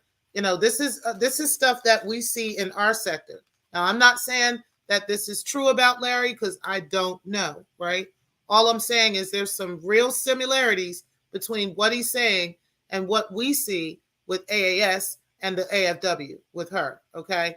She will just, kind of go to bat, even if the truth about her comes out, things that they can hold over her can no longer be held. She will still go, and that makes her go harder for them. You understand what I'm saying? Like, makes her really go in and, do their thing because she's expendable to them now. Okay, now they don't really need her, right? Let's go ahead and keep going. Not the way you like. William McCray gonna get a piece of you, and Marcellus is gonna nail the coffin shut because he gonna expose the pimp that sent you out on the host roll. And again, that will be in another series. That'll be part of the series in another episode. Hey, D. Darrell, I appreciate you being in the building. We're going to get the people that put you on the host roll. Because when we told Victor Cousins who betrayed him and who sent you, because he knows now who sent you and why. Mm-hmm. And Marcellus is going to discuss that Friday, on Good Friday, with the good news. Mm-hmm. Amen. See, the biggest thing a person that's a narcissist like you can't stand to be dismissed or be considered irrelevant. You have to always be the center of attention or you go batshit crazy. And when I told you shoe the other night, shoe girl be gone, that hurt you more than anything. That hurt you worse than a fist hitting your face. Because you're a narcissist. You must be the center of attention. You must be in the midst of everything. Everybody has to be, it has to be about you or it can't happen.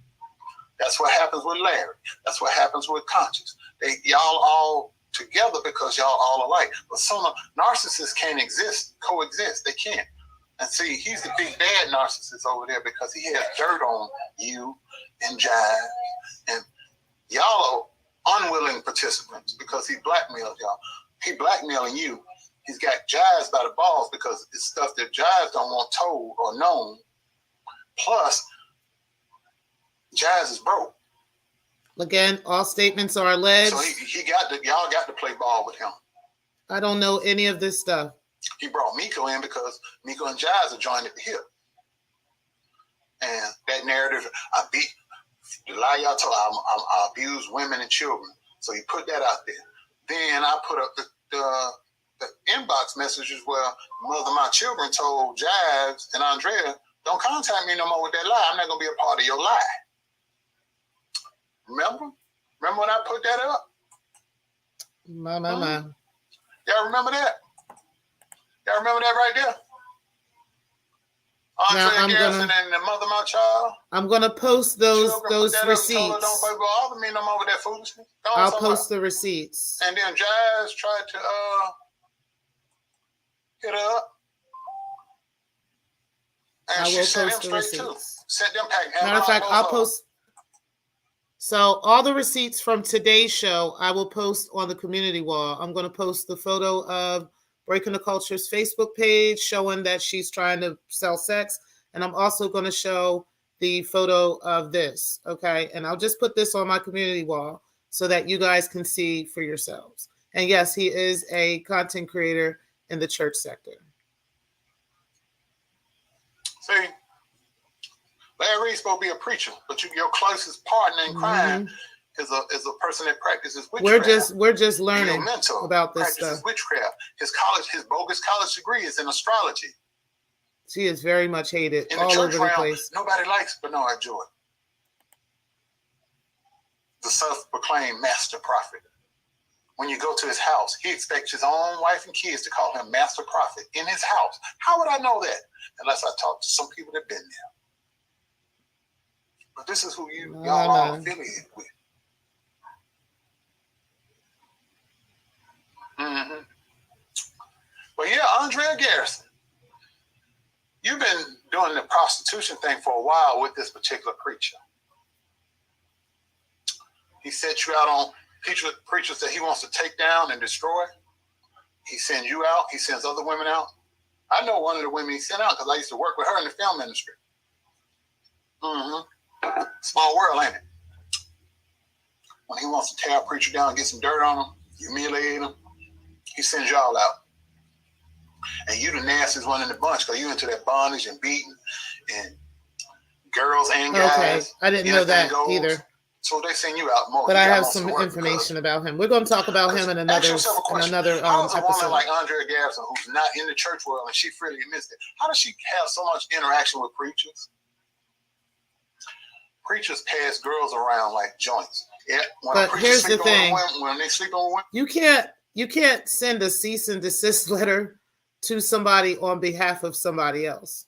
That doesn't make any sense. I understand what you're saying. And I'm not trying to take sides with any of this stuff. With this, I'm jumping on Drea, okay?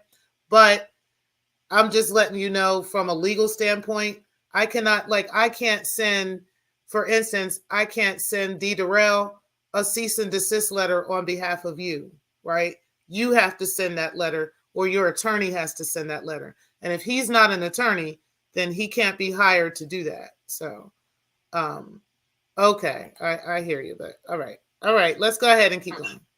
They tend to be sleeping with the same woman, so they keep it all in-house. You're giving us context on your side, so Wednesday over here, Thursday over here, Friday over here, Saturday. Okay, yes. We all get a piece. Okay, Sunday we all up in church preaching. That's how I go. Mm-hmm. Now I understand. You're giving me context now. I understand. April, I'm gonna have to talk to you offline, baby. I might have to talk to you offline.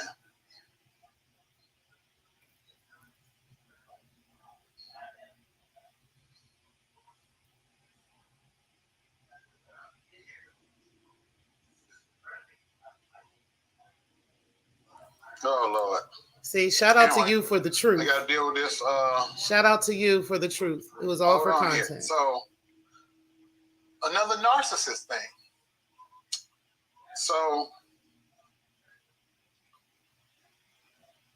I posted about Matthew Russian.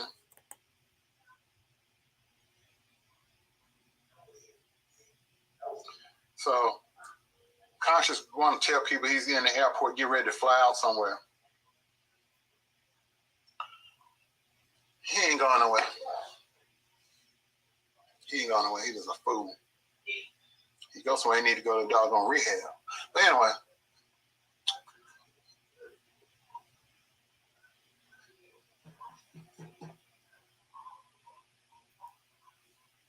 Yeah, how did she become a parent? See, Bishop Cousin freely admit when he was single, he was single. He did, just because he was a preacher, he still was a single man. He lived a single life. He dated her, he dated other women. This one forgot that she was on assignment and ended up trying to catch feelings. She broke the whole code. Get the money and go. Get the information that the pimp sent you to get. Your pimp preacher sent you to get, and get on about your business. But see, use a bad excuse for a hooker, because you was riding around catching greyhounds to and from. You wasn't even catching flights. When you go going places, you was catching greyhounds. Damn shame. Catching rides. Most church hoes get money. They're well kept because the preacher want to keep it a secret. You was not on your job. You was catching greyhounds and getting Happy Meals and value meals and coupons. Cell phone, maybe every now and then get your toes done. Hey, Sherwitty. Mm-hmm. Ciao. I'm telling you what I heard. Ciao. From people that were there. I guess they are still in business. I ain't rode a greyhound in over 2 decades. Okay. I don't want to steal any of Marcellus' thunder, because when he dropped the name of that preacher, so I'm gonna leave that to Mr. Marcellus. See, if you want to know about some real pimping at home, I could have showed you that. So hold on, let me stop. I'm gonna read this. By the way, this was back when CTV, Larry and Andrea did not get along. Andrea was trying to team up with Daryl Moore to bring Larry down, and then switched up last minute because Daryl pissed her off. CTV used to go in on Andrea. This I do know, but those videos are privated, and I do not have a copy of any of them. If anybody does, you can certainly send those to me, because, you know, it certainly gives context to everything, to hear every side and both sides of this story. Okay, so let's go ahead and keep going. I'm out. I used to hang with pimps and hoes in Atlanta. Ask anybody in Atlanta about Stewart Avenue. It's now called Metropolitan Parkway. Club Nicky's. I used to work there, front door. I know the game. You should have talked to me, because you got jilted. You got dogged. No.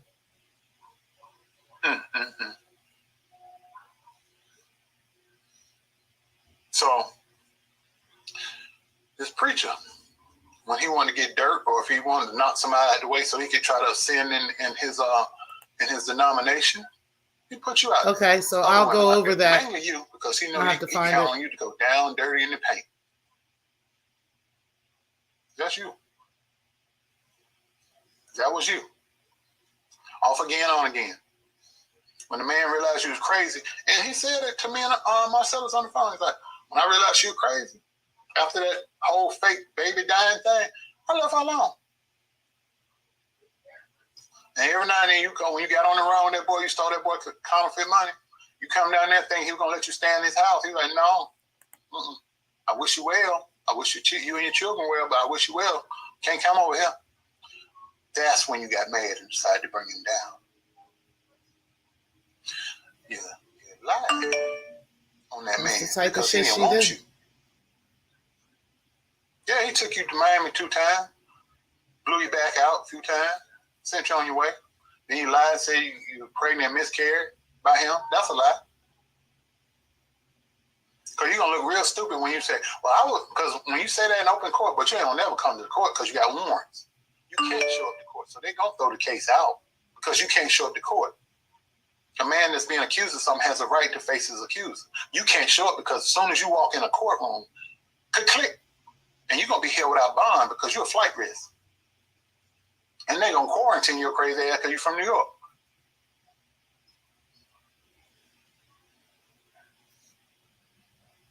Divine Endeavor. The reason I'm here tonight to talk about her, I know her with a best sleep because I got to go to work tomorrow. But what she did to me with her low down lying ass, see, she used to just run the game on men. Okay. Mm-hmm. Larry, she ran her game on. Larry's soft. She can get over on him. He ain't got no street smart. Then she tried Jive. She couldn't use her womanly affections on Jive because Jive's gay. Shout out to Jive. Then she came over here with me. And Game recognized Game, baby. Because I ain't a church dude, so she got me believing Paula Andre was victimized by this man.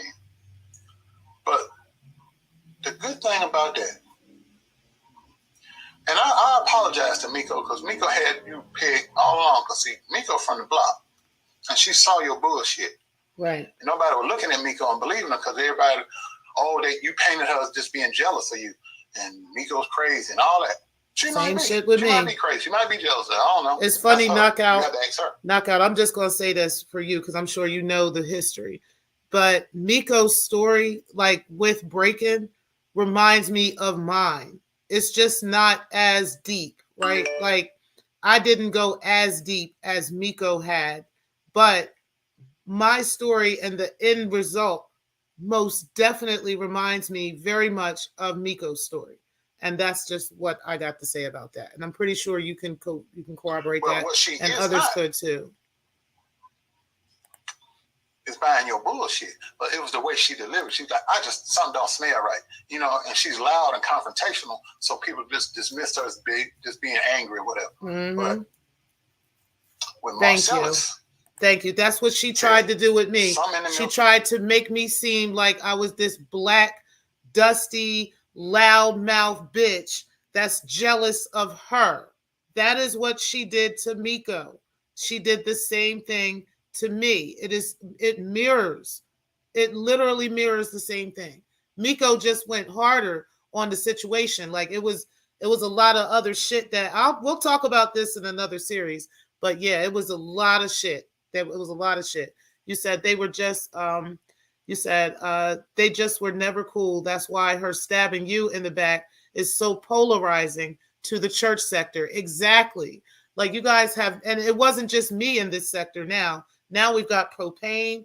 Now we've got Ray Triggs. We've got Shakim Ra. We've got multiple people in this sector that she has done this to. Like, it is crazy.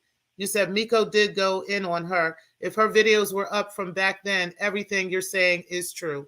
Thank you. Those videos are private now, so I couldn't show you guys that. But I do have some stuff in the clip, okay? So, if I got to, I can show some things. But thank you, KOM, for being able to confirm that Miko's story most definitely reminds me of exactly what I went through with Breaking the Culture. It's fucking nuts, like crazy. Game clean. He kept saying it. I said, same script, okay, different cast. What you talking about? Oh, hell no, she ain't trying to get up on me. Hell no. Plus, everybody know I like Ashley Stewart size one. I like them thick and chunky, like Jill Scott. So, shit, she couldn't do nothing for me but get the hell on up out the way.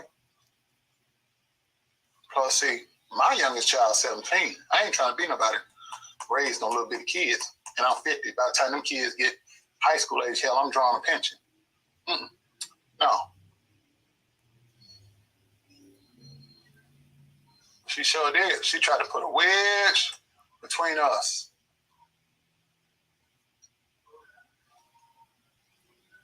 And see, that's why I apologized to Miko. I said, Miko, you was 110% right about her all along. And I apologized to her. I did a video apologizing to her. And you noticed when I apologized to her, she felt vindicated. And all the little videos and stuff she did about me, down. All the stuff she did about, let me see the transcript, down. Mm-hmm. All the stuff she did about Marcellus, down. On the video she got still up, Andrea Garrison.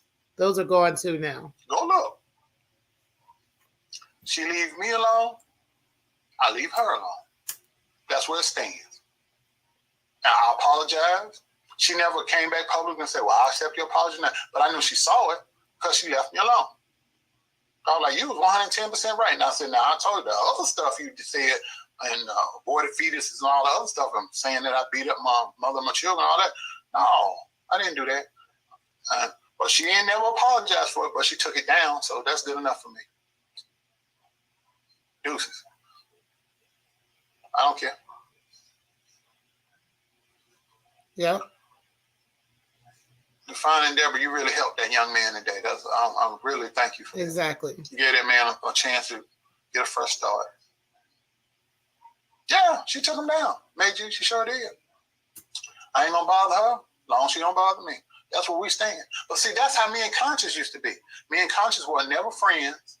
We weren't enemies either, but because he was under the he got under the employ of Larry, and we later found out he'd been with Larry all along. But since I was Larry's enemy, he had to now make me his enemy as well. So then he started gradually taking shots at me. First, he was taking all his shots at Jad. Then he started. I said, "All right, you're crossing that line. You're a line skipper. You're a line hopper. You're a habitual line skipper." I said, "You come over here. I'm gonna go at you. I'm gonna go back at you now." I hit him up in private, but he wouldn't stop. Then he started calling me the old man and Montel and making little comments and calling my house a tree house. And then look up last night, he rocking in his FEMA hut, talking to folks that ain't there.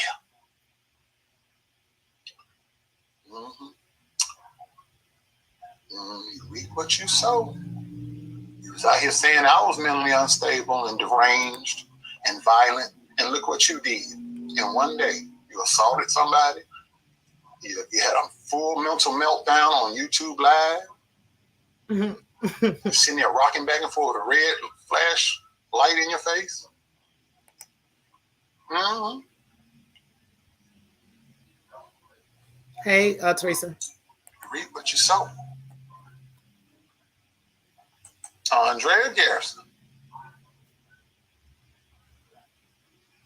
You ain't gonna say it. His mind got fried last night. See,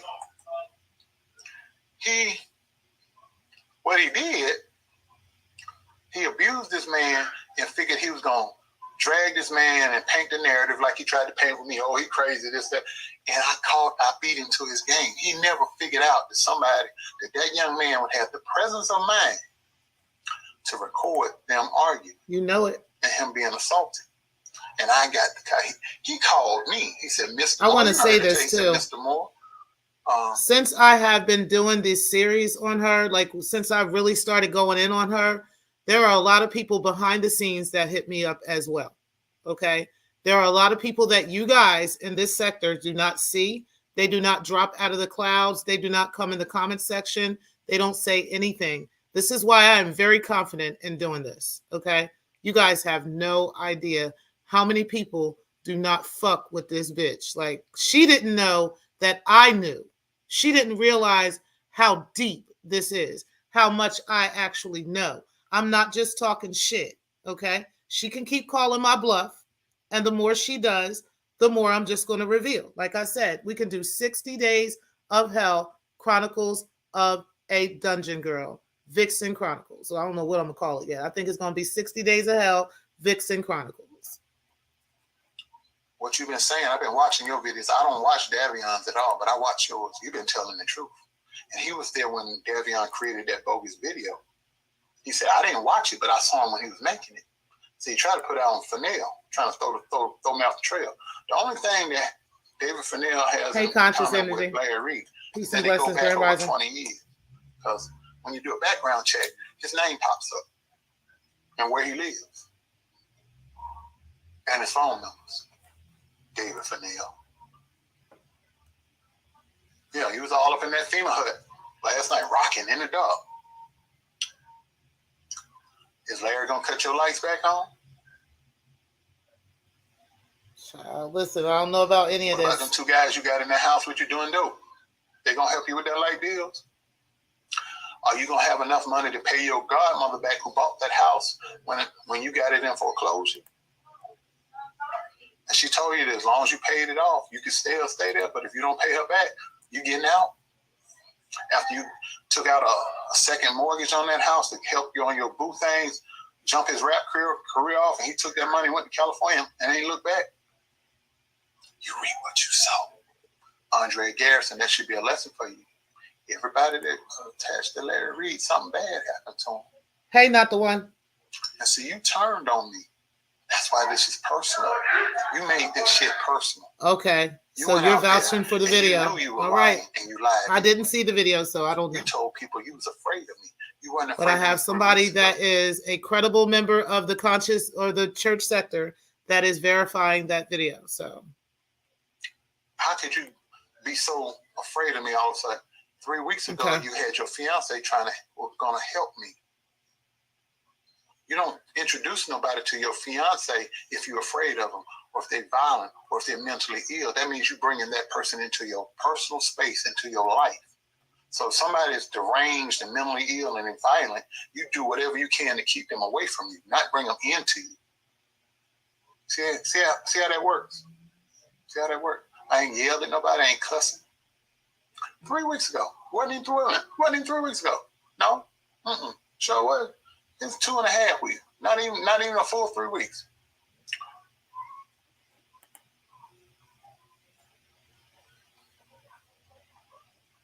For those of you who want to contact William McCray and find out all the information, email him at William G. McCray, 3 I's behind it for the number 3. William G. McCray, @gmail.com. He'll tell you all that. So y'all quit asking, I need William's link.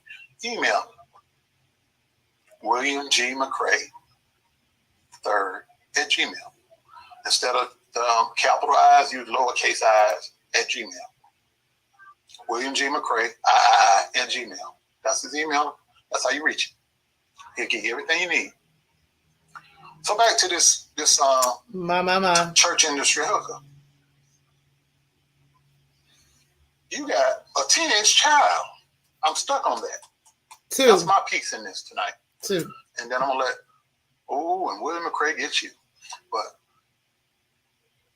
the name and identity and the position of your preacher pimp, Marcellus is gonna reveal that on Good Friday night. I'm just talking about this piece and debunking your lies. That man, Victor Cousins, never did anything wrong to you. Only thing he did that you didn't like, he dumped you. So you made this elaborate lie, destroyed that man's church, made 2,300 of his members leave. Now he down to 200. The bank is about to foreclose on that church. And the remaining members, some of them are trying to get rid of him. Now, I want to say this just could give you guys, a little interlude real quick. This is just a message to Code Fam, to Binary. I know that you are ready, for the war, and you're ready to kind of go back and forth, I don't think you're ready to take this on. Okay. I really don't. I would suggest, you can have her back and enjoy and let her whatever, but I would not get involved with this if I were you. Okay. Because I don't think you're ready to actually back thousands of people, okay, who really are really willing and ready to actually talk about this, okay, and pull you into it, if you want to, that's fine. If you want to be on the wrong side of history with all this, that's fine, Code Fam, but, I'm just letting you know, sir, how deep, my hand actually goes in this situation. Like, it goes deep, okay? Like, very, very deep. I am very neck deep in this situation. Like, I'm not all the way down in. Like my head ain't all the way in, but I am neck deep in this shit. Okay. So I think you might, want to back off. I don't know. I can't confirm or deny that. I'm pretty sure you're going to, try to call my bluff, and then throw her out to the wolves and then leave her once she's there, which is what I think you're going to attempt to do. But baby, okay. Yeah. So I just wanted to say that. Now let's go ahead and keep going. We're almost done. All because of your lie that you told about him, because he didn't want to have sex with you no more. And he didn't want to be around you no more. So you sought to destroy him. But you sought to destroy him because the preacher that sent you to destroy him was jealous of him, because he was on the incline. And he was about to, if not take over when Bishop Morton stepped aside, he was going to be the next in line to be the leader of the full gospel denomination. And the person that wanted that spot set you on him to destroy him and discredit him. And he got what he wanted. And he didn't know that that was the intent of you being sent to him until Marcellus and I explained it to him. I don't know how my thing came off. Hold on here. I need my thing. Everybody hit that like button. Hit the like. Oh, there it is. Or the dislike. So, Drea. When we got that out there. No, Danielle, let me explain something to you. People say live a holier life. Okay, I'm going to give you the layman's not churchy dude answer. I'm about to be graphic, so if your ears are a little tender, you might want to cover them up right now. Whether he preacher, pimp, or bank robber, killer, thief, whatever, men that are straight, we like pussy. That ain't no allegedly. We like pussy. We like now, it by the pound. This video right here, Knockout Media is saying it was shortly after that Andrea came to my channel looking for someone to protect her and her name. No one else would dare to save her from this guy and his quote unquote rage, right? That's the reason me and Miss Miko fell out. Okay, so I want everybody to get the timeline and the history of how this all happened over there and the things that tend to happen here when things happen with breaking the culture, right? When her truths are exposed, who does she run to? Does she run to particular people that she thinks need to protect her in these YouTube streets, right? While she continues with her lies, while she continues with her bullshit, she just needs somebody to protect her, right? Even if she's lying, they don't find that out until later. And then new beefs end up coming up because of it, right? Let's go ahead and keep going. Ounce by the gram. We likes that shit.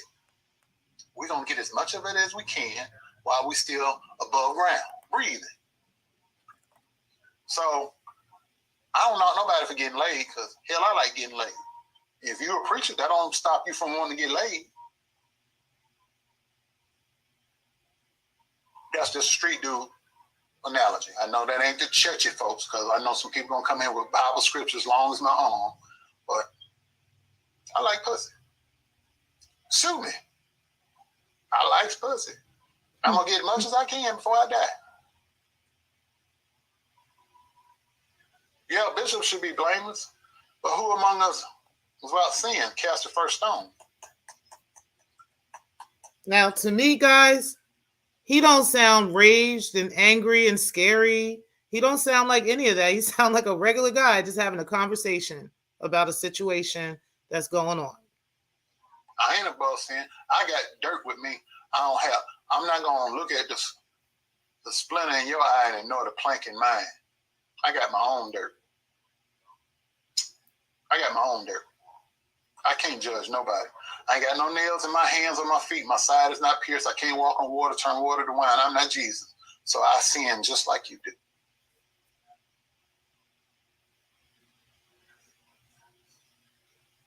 I don't judge nobody.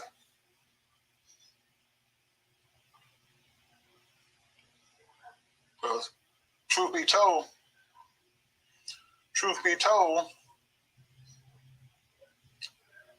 Some of the biggest hoes I ever encountered in my life, all of them I met, they was in church.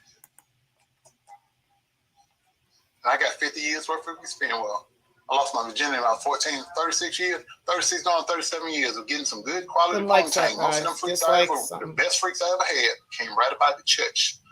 These hours, thus to say of the Lord. Don't go. I don't want to go. Read my book when it come out. Tell you a lot.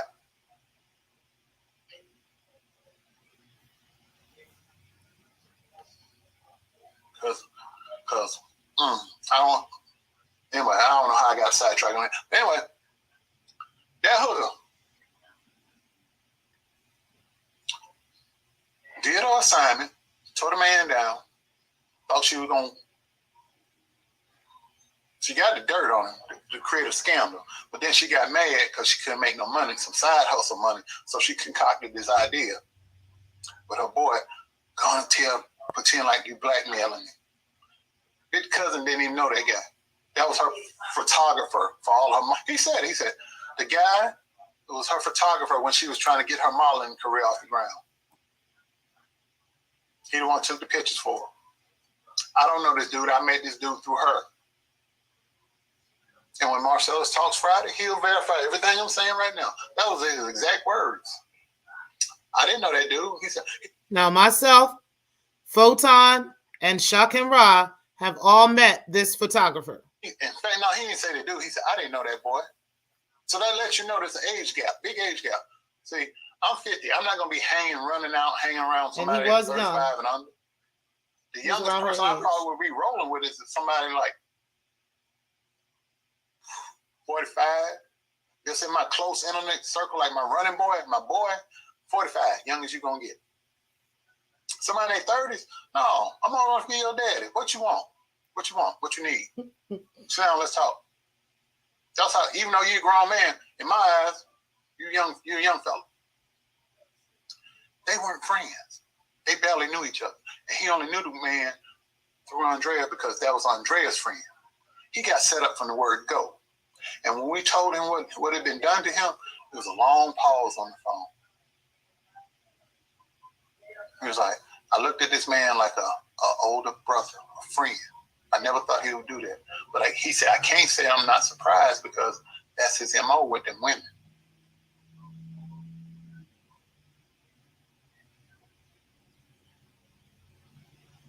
I don't know if she's a model.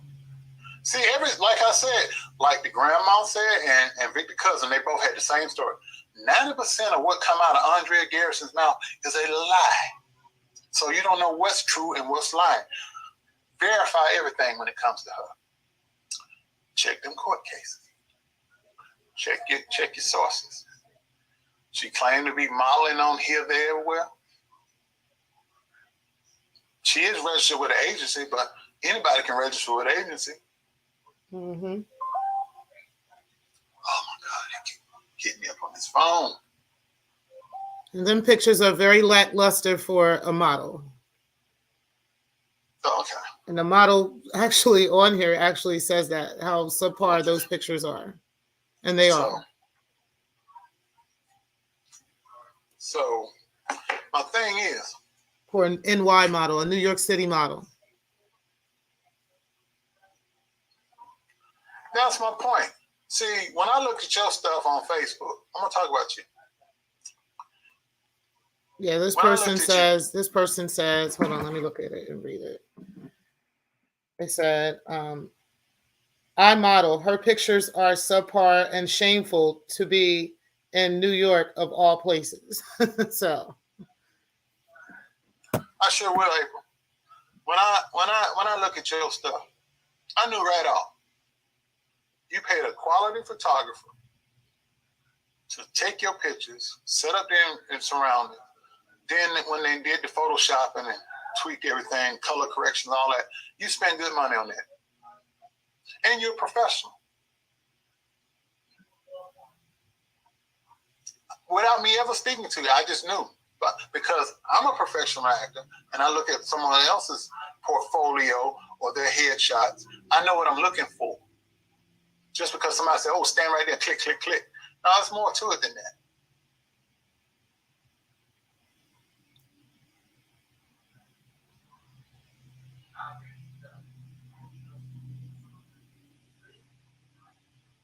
And this is her photographer that we've So, all met. this is funny. I'm sorry. See, I don't care whether you're a preacher, fireman, whatever you do. Men like women. If you're straight, you like a woman. Even the men that's sitting there right now, if they had their choice between sitting here listening to me or being laid up with someone, guess where they're going to be? There wouldn't be nothing but some women in here. That's just it. That just because you're a preacher, that don't stop you from wanting a woman. It ain't about no control. You got to control. It's not about control. It's just about natural human. See, black people, we real bad. We try to over spiritualize and church guilt people into living a certain way. Mm-hmm.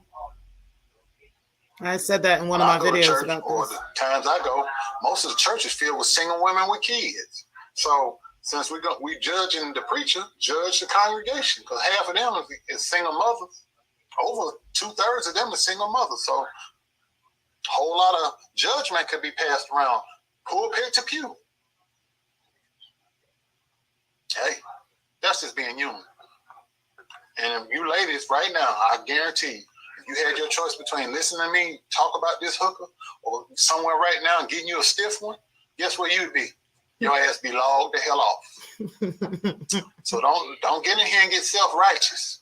Everybody likes to bust one every now and then. If you don't, there's something wrong with your ass. You need to check yourself into a hospital or you're a damn eunuch. Facts. I know I like me some shit. I wish I could get some now. Cold outside too. Hell yeah. Anyway, so back to the hooker.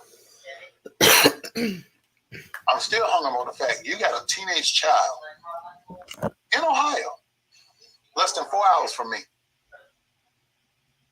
I'm tempted to get in my car and drive down there. If it wasn't for this outbreak, I'd be right down there. Hey, I'm Daryl Moore. I talked to you online. So we reached out to you.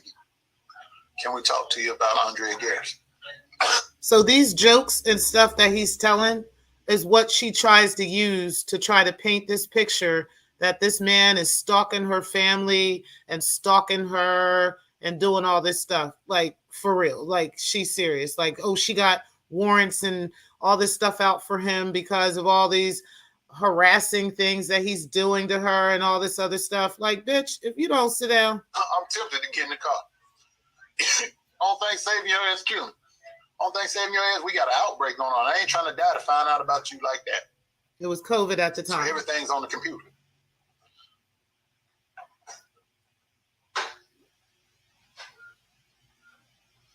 Ain't that about being promiscuous? I don't know what y'all talking about.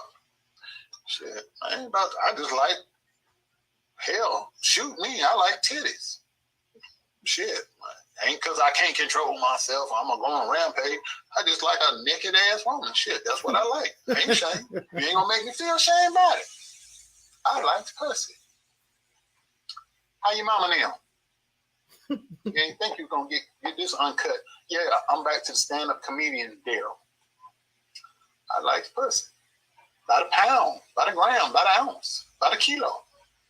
Mm-hmm.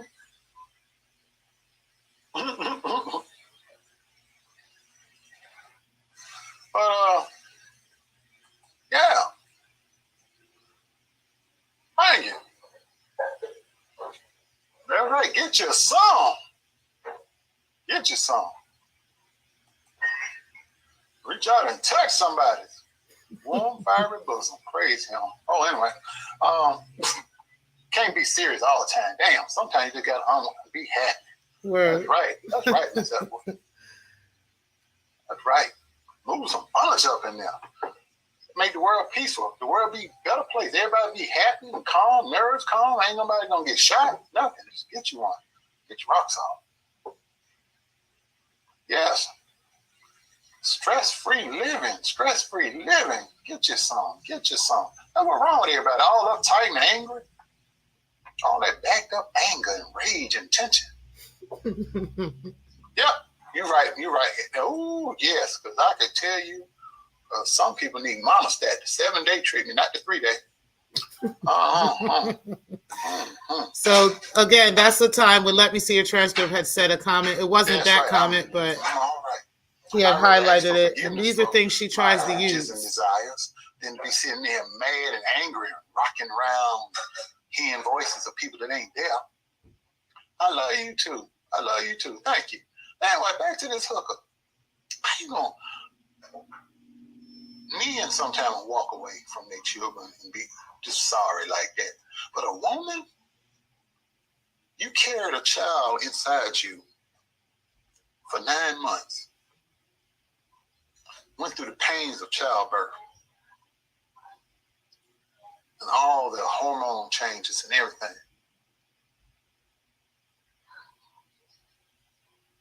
And you do all that. And then you walk away from your child. Children. Then you cause all kind of drama in court cases with the grandparent of your child. Then you get an assault charge against the grandmother of your child. But all on your videos, all you claim is the two that we see. But you got a teenage child less than 4 hours from me that you don't mention, don't even claim. You got a teenage child, Andrea Garrison, that lives in the state that I live in. And you thought I wasn't going to find out? Let me put this back. Put this back up here. The champ is here. The champ is here.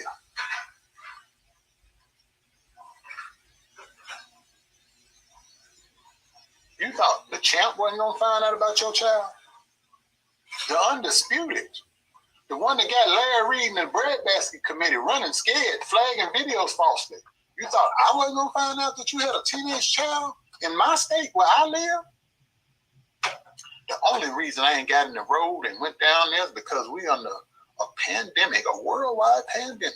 But you let things get a little better. And they say, we can start riding and ain't nobody going to drop dead because they go outside. See where I be.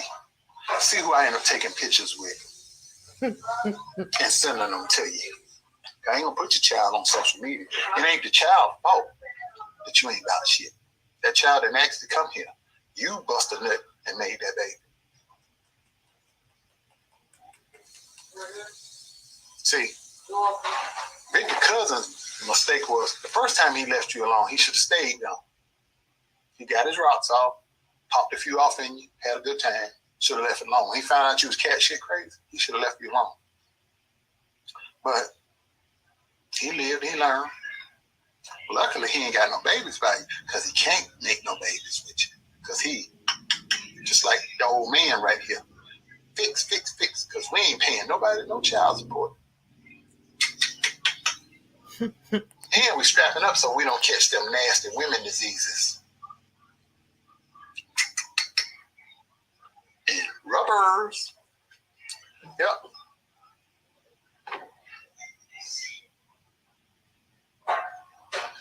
Mm-hmm.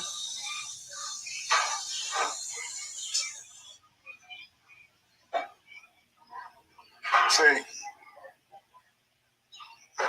you're right, Bryce Irene. But see, my dad always told me, think with your big head and not your little one.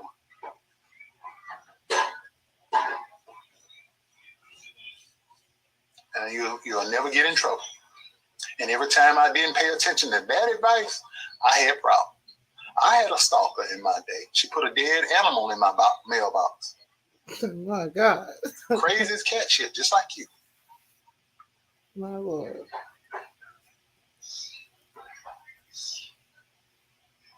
Crazy cat shit. Put a dead, was it a raccoon or a possum? I can't remember. Anyway. My. Crazy just like you. He dumped you. You get mad, create this elaborate lie because you had backing from your pimp preacher. And then you befriended the wife. Oh, this fool showing up crazy. The fool befriended the wife. This is how cold and calculating this cold piece of work is. And gets a copy of the girl's driver's license and puts it up and shares it around with people. Y'all hear that? We got a copy of the girl driver's license. Compliments to Andrea Garrison. She gave us a copy of that girl's driver's license. She gave them a copy of Victor Cousins' wife's driver's license. First of all, how the fuck did she get that, right? We're going to hear it, but that's the first thing that came to my mind. How the fuck did she get a hold of some shit like that? And then actually shared it with multiple people. Don't that sound familiar? Of she getting a hold of some sensitive information about people and then sharing it with people and then acting like it's a badge of honor that this is what she did? It's amazing what this girl does from sector to sector, huh?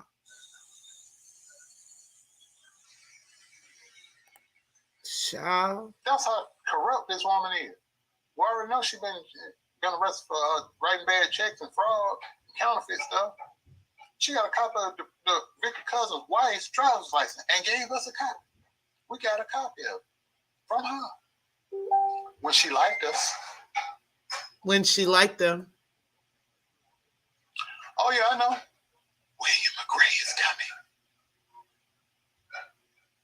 Because see, remember this? What that he said? No, my daddy said, think with your big head, not your little one, down yonder, as he would say.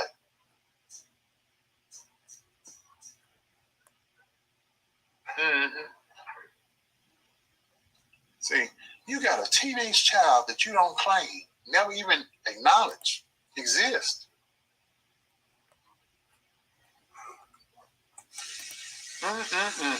Shame on you. Shame on you, Bigfoot. Shame on you. You got a child that you don't even claim. You got a child that you don't even claim, baby girl. Less than 4 hours drive from me. She did that to that man because she was sent, ladies and gentlemen. And we're gonna give you the name Friday and what his agenda was. Yeah, she's still on Facebook. She didn't put her page back up. But when we first dropped that, we knew what she had been doing. She got scared. She had to log off for a little while, make a page invisible.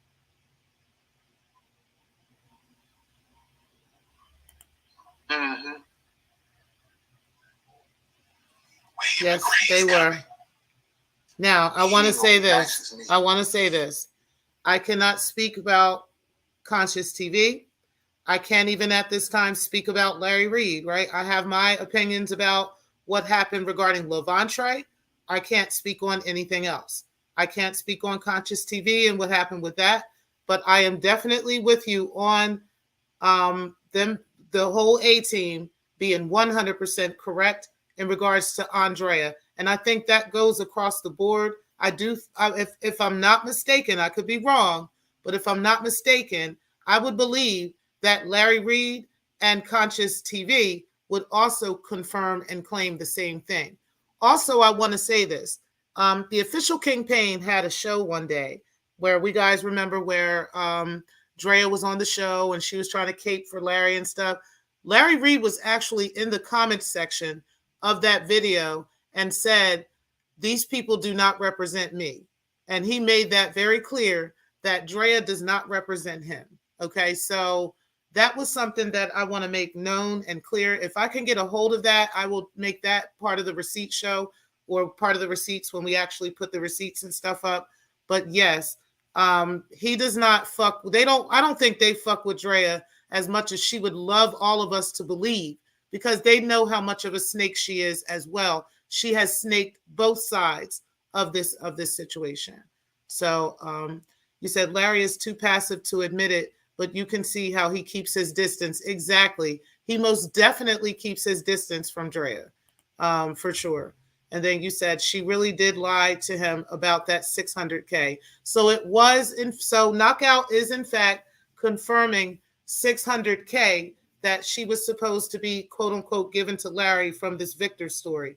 What she told me, and I told the sector, she told me it was closer to like 60,000, and that was for her and then the other people had received a payout as well.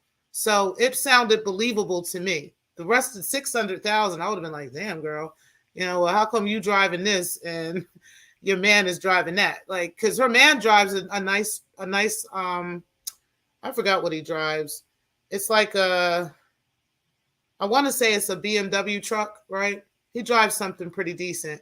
Drea is driving around in some 1999 Jeep Cherokee type shit. Like it's some old school type of SUV. Like it's much older than my vehicle. It don't have any of the like newer features in it or anything. It's still got the roll down windows and stuff. Like it's really old school.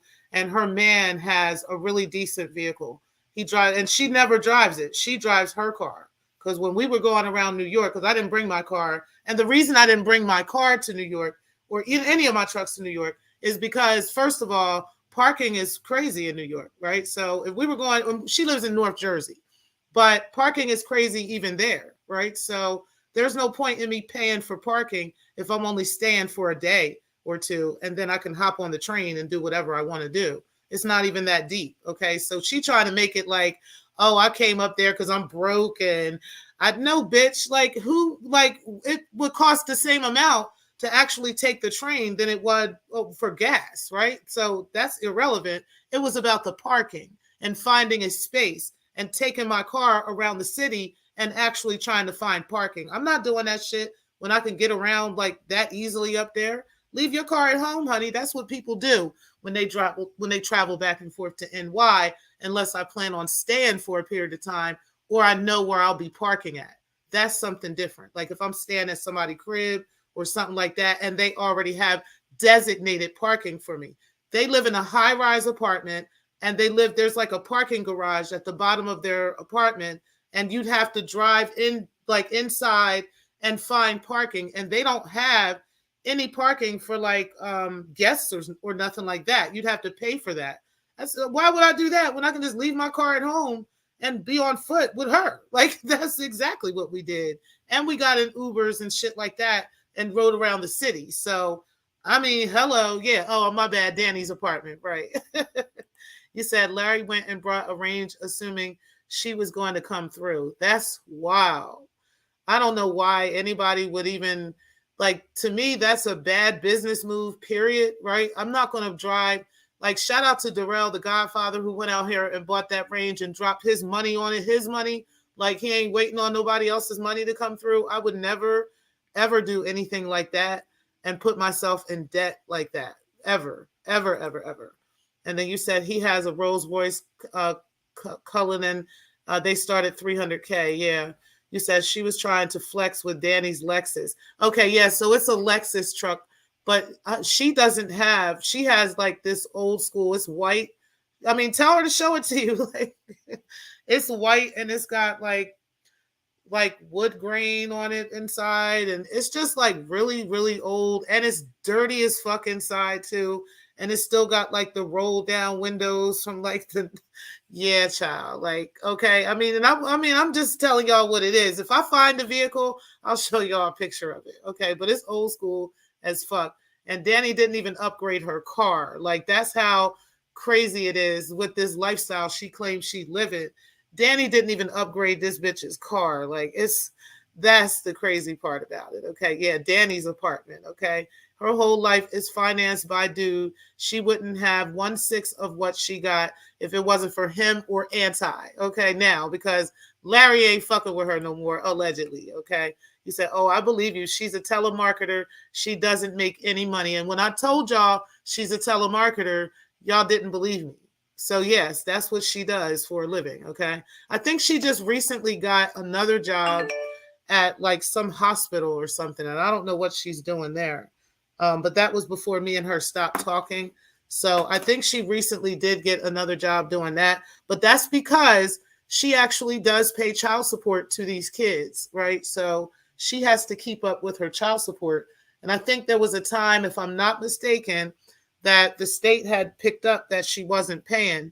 And I think that's the reason why they had her, running from running from all over the place when the state was coming to check on her and those kids, because they do know about those kids, and they said that she need to be paying her damn child support, and she hadn't been. So he says she met him off OK Cupid. She told me that as well. I didn't know which dating app it was, but she did let me know that she met Danny on a dating app. They had met in like Central Park or some shit like that, and that's how they got to know each other. He found out that she was into dominatrix and so forth and so on, and he was into it too, and that's how their relationship popped off. So it is definitely a business deal between them, but she getting the bad end of the stick. Like Daryl Moore said, she the type of hoe that don't really get paid. You know what I'm saying? She'll take the bare minimum and be excited about shit like that. You know what I'm saying? Danny got the money to throw around and take her to a fancy restaurant here and there every so often, and take her to a gala here and there every now and then. But most of the time when they go out somewhere and they go away, Danny goes by himself out to places, and he leave her ass at the motel. That's why she be online. Okay. Yeah, because she don't be with him at these places, in these important spaces and in these important meetings and stuff like that. She don't be there.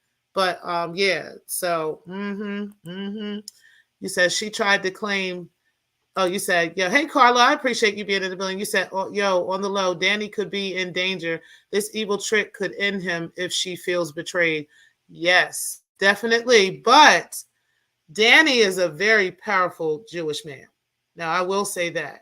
So I don't know if I'm too concerned about Danny's being in danger, being in danger. I've also met a couple of Danny's friends who are also very powerful Jewish men.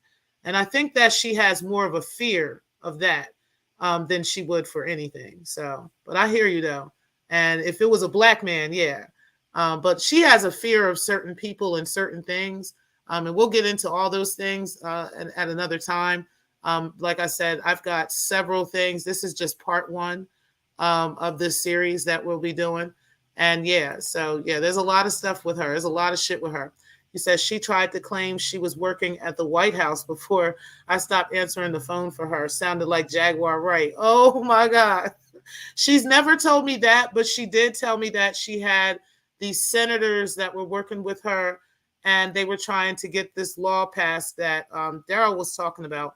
And really, the law, when I looked up what she was talking about, I knew that the law she was talking about had already been in place way before this whole Victor Cousins thing had even happened. So I knew she was lying to me. I knew that. And she couldn't get past that either, because I had asked her about it and she kept trying to filibuster around it. But yeah, but she never told me she was in the White House. But she did tell me about that. And she told me that these women wanted to come on the podcast and that she wanted to bring them on to interview with us. Okay. So yeah, y'all, child, listen.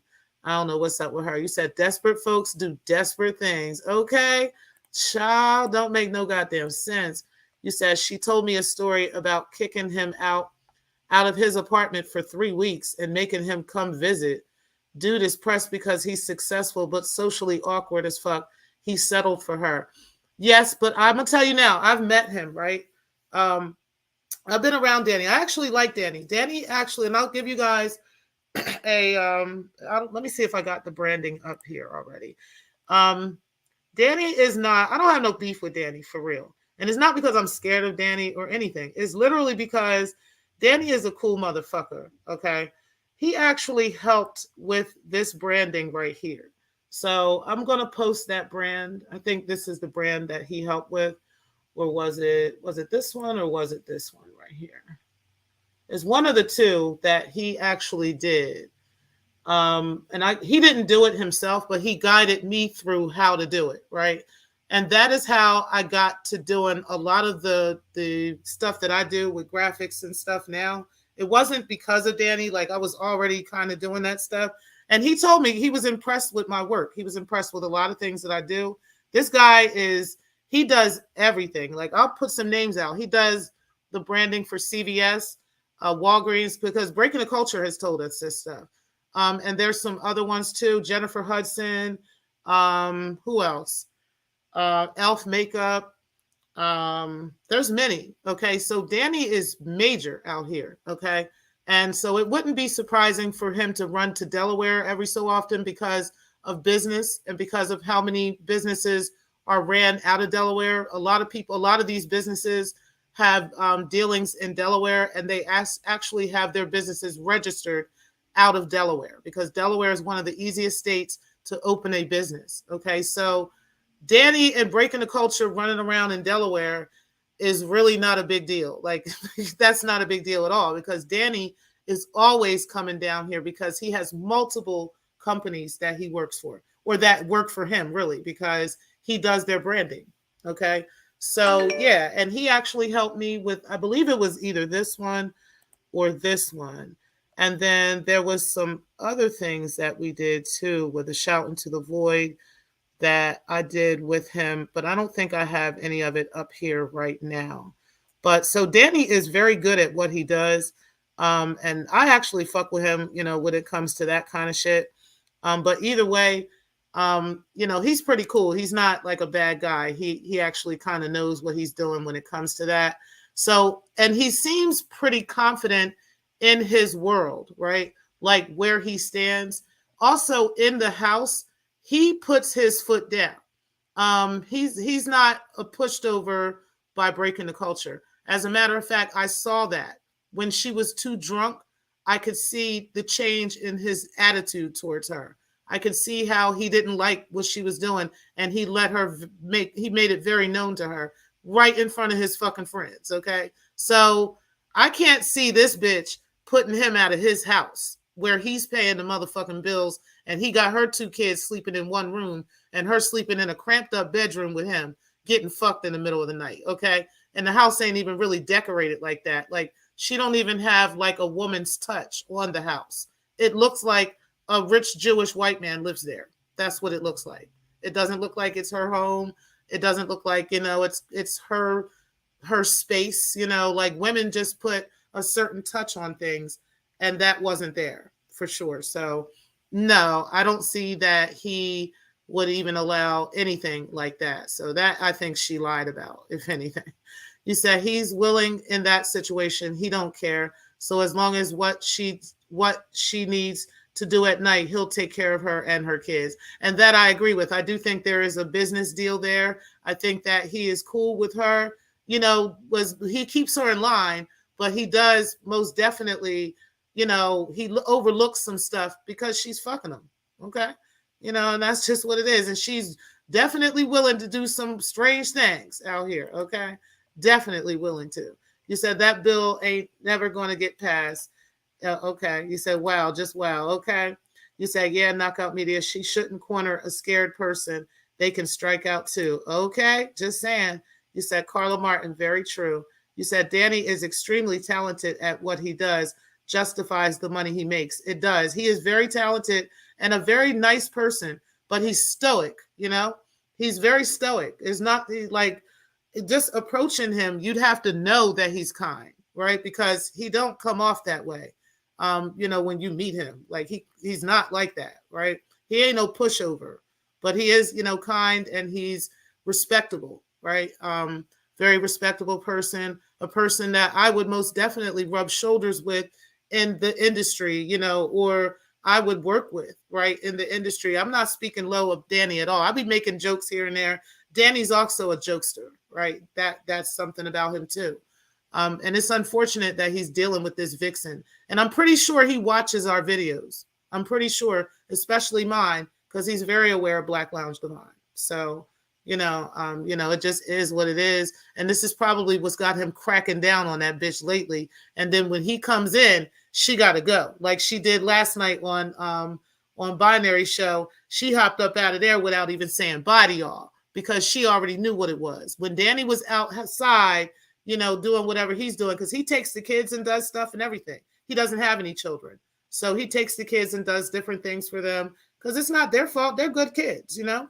And then he'll come back while she's over here getting drunk and talking to us and talking shit about pretending that she's putting out cases on motherfuckers. And we got to prove that she ain't got shit like that going on. Okay. Yeah, but it does justify his talent because he's very talented. You said, but now, mind you, I did the actual work, but he was guiding me through what to do. and how to get certain angles and different things a certain way. And ever since then, man, I've been trying to do my little thing with the graphics and shit because, yeah, he got his shit going on for real. He definitely does. He said, but he's also Jew. I wouldn't be surprised if he never struggled. Exactly. Exactly. I agree with that. He actually went straight to college from high school, went to graduate school, and has owned a business for over 20 plus years. And now he's, doing what he's doing. So, yeah, was a CEO of some other business and all kinds of stuff. He said, Danny is cool as hell, actually. Exactly. Shout out to Ray, because he definitely is a cool motherfucker. I've had Zoom calls with Danny that I do not have recordings of. I would not ever release. And he's a great person. And like I said, it's a shame that he's actually fucking with that bitch for real. And he probably didn't realize what he was getting into until he actually had her and the kids in his home. And because of the type of person he is, he ain't about to put them kids out on the street. You know what I'm saying? And just be like, oh, fuck this bitch. He gonna make her do what she's supposed to do, make her take her meds, allegedly, right? And then, do what he has to do to support them. And that's what he does. So shout out to Danny, because those kids deserve him. They do. You said, damn, Carla, you think she might snuff. Hey, Vici, you said, damn, Carla, you think she might snuff Danny out? Well, treachery does no bounds. Now, I'll say this. I wouldn't marry her if I was him. I would never marry her. And if I did, there would be a prenup in place. You know what I mean? I would most definitely have a prenup in place. I would most definitely make sure that she doesn't get a damn thing, right? And that's what that would be. I would also be checking to make sure there's no life insurance policies anywhere, and that kind of stuff, because she is treacherous like that. We already have evidence that she attempted to say that her own child had passed away, right? And was telling people that when the child is still alive to this day. Okay, like the child is what, 14 or 15, but she's saying that this kid was dead, right? And telling people that's pretty scary. You know what I'm saying? And the things and how far this witch would go. You know what I'm saying? So I agree. We don't know if Danny's in danger. I hope not. We're going to pray not. But yeah, this bitch really is treacherous as a motherfucker. You said, Vici, I wouldn't put anything past a broad like this to turn her back on her own babies. She's capable of anything. Facts. Exactly. You said, word, Carla. You said, hey, darlings. You said, a lot of people like your show, T-Pre. Tell me all the time. Uh-huh. Yep. Yep. You said, wow. Yep. Passed away. She said that child, Michael Jr., had passed away. And she was telling people that on Facebook, right? And people were like sending condolences and all this stuff. And Victor Cousins actually tried to go down to the funeral home where the alleged body of the baby was. But the guy was like, nah, the baby is at my house with me. He's 4 years old. You know what I'm saying? He's at my crib with me. He's my son. He was thinking that was his son. She had named the child after him. Okay. His name was Michael Henderson. They have an actual funeral home there in Ohio. And I'll show the receipts of all of that stuff in a later video. But either way, they have a funeral home, and this is how Victor got to know this guy, because the guy was like, what are you talking about? Michael is living with me. He's at my house right now. And that is what, sparked this argument between him and Breakin'. That's when she left him with the baby. He tried to, take care of the baby, and then he wanted to get custody of the baby. And that is when he went to go and take a paternity test. And it turned out the baby wasn't his. He took the child to her sister's house because he was like, Drea, you got to come get your child. This is your child. And turns out that the sister ended up getting in touch with the other child's father, who was the alleged father. And that's how the grandmother and the father ended up with the child and still have the child to this day. So yes, she said that child had died, and that child had not died. That child is still alive. That child is 14 years old. And this is a child that she is telling us doesn't exist. She's telling us and other sectors that child does not exist. Okay. And the other child too, because there's an additional child above this child. There's another child that's older than that child. Now, I want to put something to rest about her age, because there was some chatter around about whether or not she had these children, as a victim of S abuse as a child, right? And then she got pregnant, and then had these babies. That is not the case. Breaking the Culture had the oldest child, Aiden, when she was 18 years old, okay? Almost 19. She had Michael when she was 21. She was in high school when she had Aiden and graduated high school. And when she had Michael, she was 21 years old. You can do the math on the ages of the children and her age now. She is 34 years old, okay? That has been confirmed through her court records. That has been confirmed through everything else that we've already looked at here on the lounge, okay? So yes, she in fact has abandoned 2 children out here, and she was old enough to care for those children and also old enough to be in their lives. And again, these are not victims of S abuse or anything of that nature, although she told that story to multiple people, that the child, who the child is with now, who Michael is with now, that father had S abused her, and that is how this child got here. She told this to them, to the 18, and this is a lie, okay? This is all a lie. So Breaking the Culture is willing to tell any and all kinds of different stories on different people to kind of twist things whatever way she wants it to be, and doesn't care what casualties she takes along with her. And that is unfortunate for her. So let me see what else we have left. I think we've got a couple of minutes left on the video. I'm going to play the rest of this out, and then we are going to end the show. And we will come back with part 2 of the Vixen Chronicles, because we have 60 days. 60 days, guys. We're not playing. There is so much drama to drop about her that is fact, and that is not slander, okay? And that can be proven. Let's go.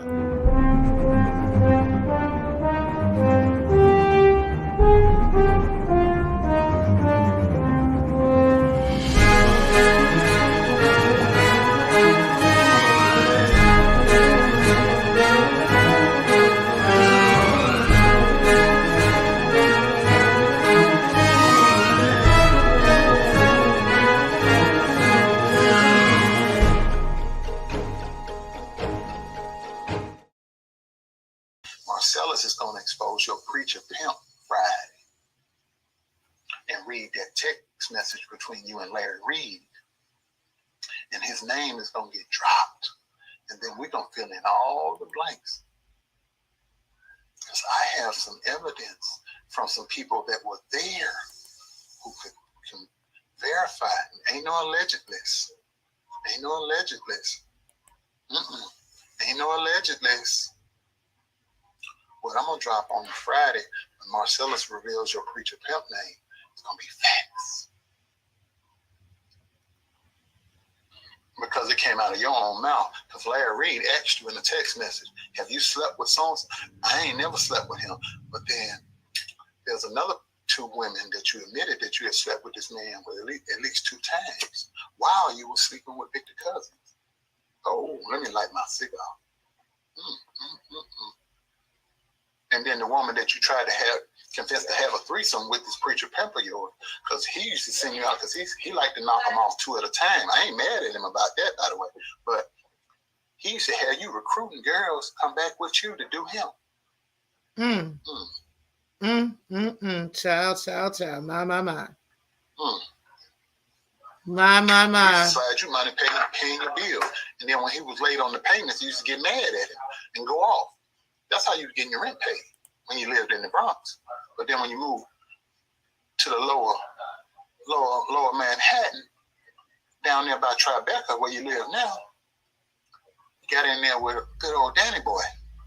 Now, hold on. I want y'all to know, when she met Danny was living in the Airbnb that they currently have. Danny still owns that property. He has an Airbnb over in Tribeca, okay? They have now moved to North Jersey, okay? And that is where they live now, all right? But at this time, when this video was going on, Danny was still living in Tribeca. He ended up moving to New Jersey because Breaking the Culture was trying to make it seem like she was being doxxed and harassed and everything. And she was able to convince Danny of that. But now Danny is seeing things for what they really are. Now she's trying to tell y'all that Danny's about to move her to this big house and all this shit. It don't matter, honey. The mail is still going to follow you wherever the fuck you go. It don't matter. We got you, bitch. Okay, so you can try to move and do all this other stuff. Child, that is not going to save you from what you're facing from these people, because you really have some serious issues right now. There's a lot of people that are looking for you to bring you to justice for your bullshit. Okay? Mm-hmm. Mm-hmm.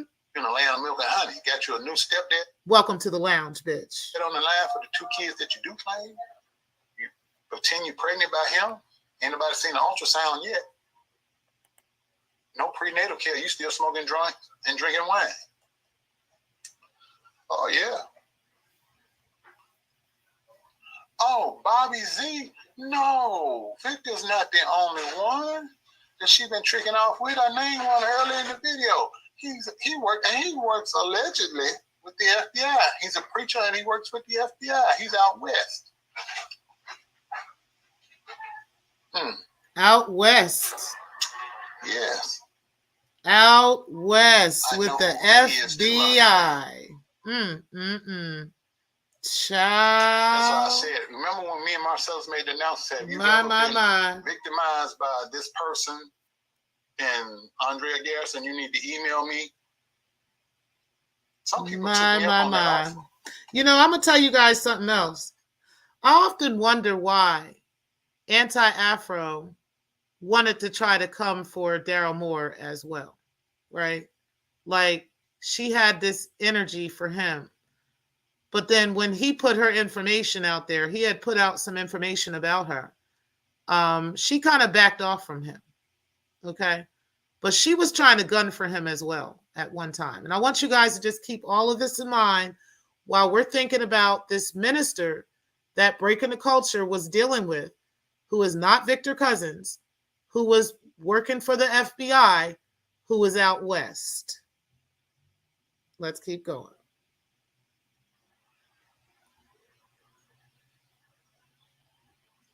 Yeah.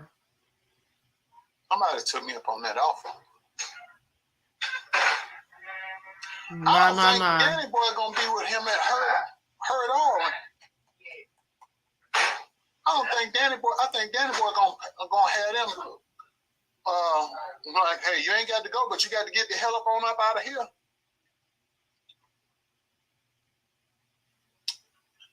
Danny, if you need to call me, I'm going to be emailing you real soon with court cases so that you can look for yourself and see what you're about to marry. And then that'll give you a reason to think for a minute. Think with your big head, like my dad said. That's why they still engaged and not married. Okay? Mm-hmm. That's why they're not married. Because Danny ain't stupid. Ain't nothing slow about Danny at all. And not the little one.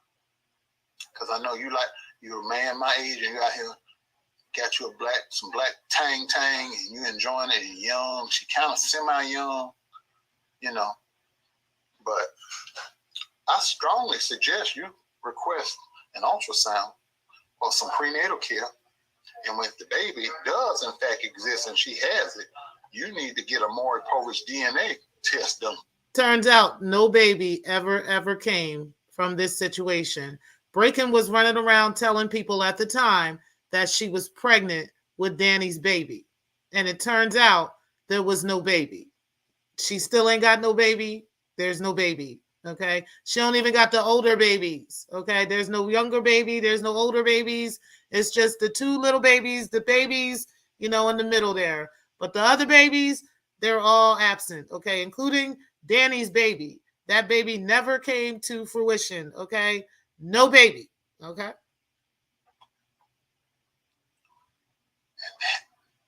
But she tried to trap Danny and tell him that she was pregnant and try to get married so that they can have a baby and come to, because they having a baby.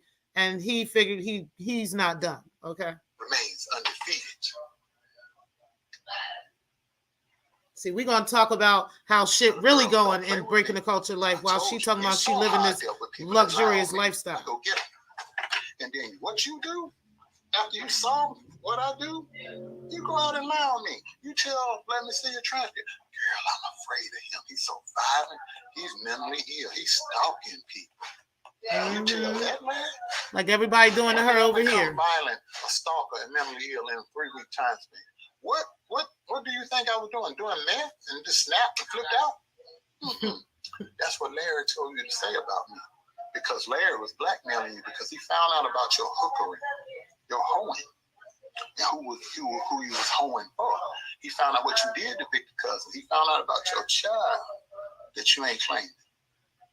He found out about them outstanding warrants. I just set you free tonight because I pulled the cat out the bag. And see, this is why you are no longer, you are now expendable. If this is true, now I can't say this is or isn't. All I'm saying is you are expendable to Larry. He doesn't need you if that is true. Okay? This is why you be breaking your neck trying to jump out the window for him, because if it is true that he was handing you a couple dollars, to do his work for him and to speak for him and to do all this stuff, right? Now that that well has run dry, right? It's run a little dry, okay? Yeah. So that is why you're breaking your neck and doing all this other stuff. And he's still up in here like, I don't even know who thou art, okay? Thou art not with me. Thou art not with thy, okay? Like he's not fucking with you like that, breaking. Because you're expendable because of your bullshit. All right? See, the same shit and the same fate, I think, right? Yeah, dark days are ahead. I think the same fate will come with AAS at some point. I don't know when or how, but all your tea just keeps spilling and keeps dropping. And eventually, as that continues, right, you will become expendable to her, okay? She will no longer need you for your services, especially when she can replace you, all right? Yeah, just to say, because that's the type of hoe you are. You're so easily used. Anybody can just do whatever they want. Now, I can't confirm that Larry is doing that or not.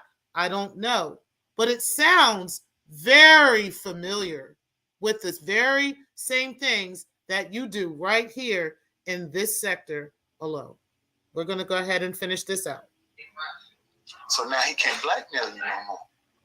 But you ain't got nowhere to go because you can't come back over here because you're not welcome over here with us anymore, ever. And Larry can't blackmail you no more, so you just out there. You really are insignificant. You serve no purpose on either side now. Yes, you're right, Jimmy. You are so right.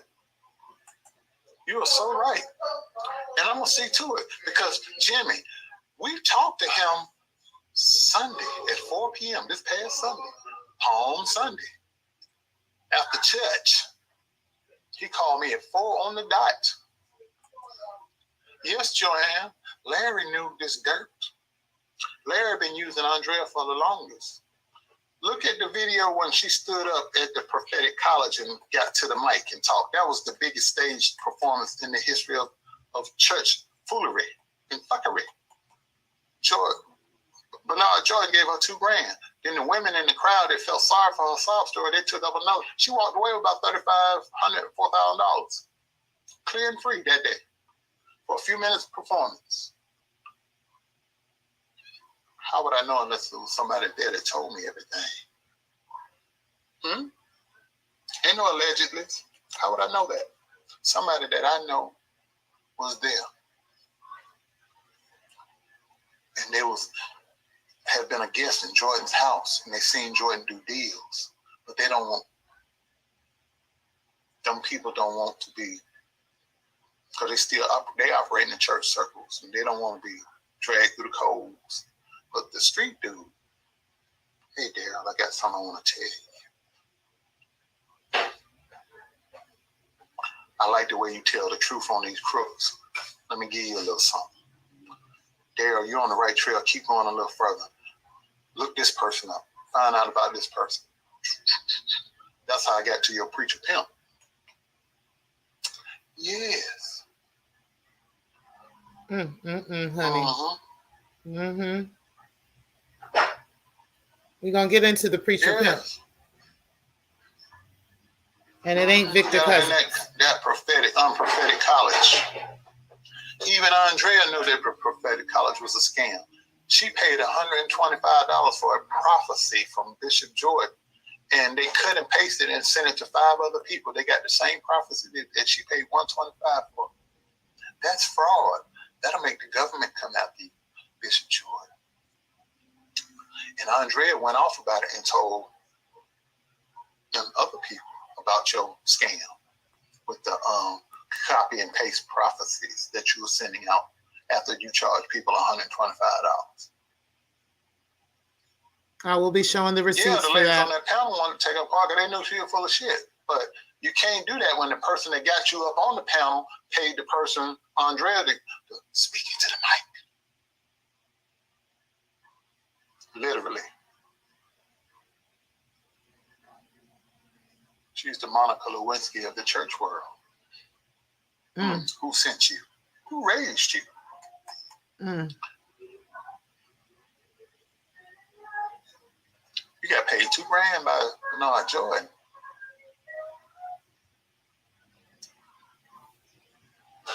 This is all alleged. You know what's funny?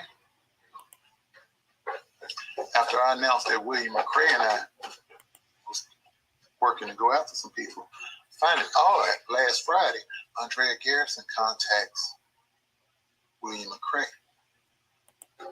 Who sent you to contact William McCray? You didn't have William McCray's phone number. Larry Reed did. So you got it from Larry. Larry said, go on there and do what I tell you now. Run along, little girl. You contact a man that you know don't like your ass because Larry sent you to talk to him. And you thought you could sway him to come over there with y'all to come after me. But little did you know, I told William McCray, I said, I won't try to have you arrested no more. I'll leave you alone. But if you get caught, that's on you. You know what he said? Fair enough. And I said, I'm going to take these videos and make them private. I'm going to leave you alone. And then when they found, Heathen Central, when they found out that William and I was going after Larry, they agreed to back off of William and leave him alone. Now they messes with Granny Exposed. They're giving him a little slack, leaving him alone. They still picking with him, but they leaving him alone because they know what we're trying to get accomplished. And William McCray has been reading all of Larry Reed's documents. Y'all bugging. You see what he's been saying on social media. And I quote in my chat last night, Larry Reed is going to wish he was dead by the time I finish with him. You in trouble. Girl, you in trouble.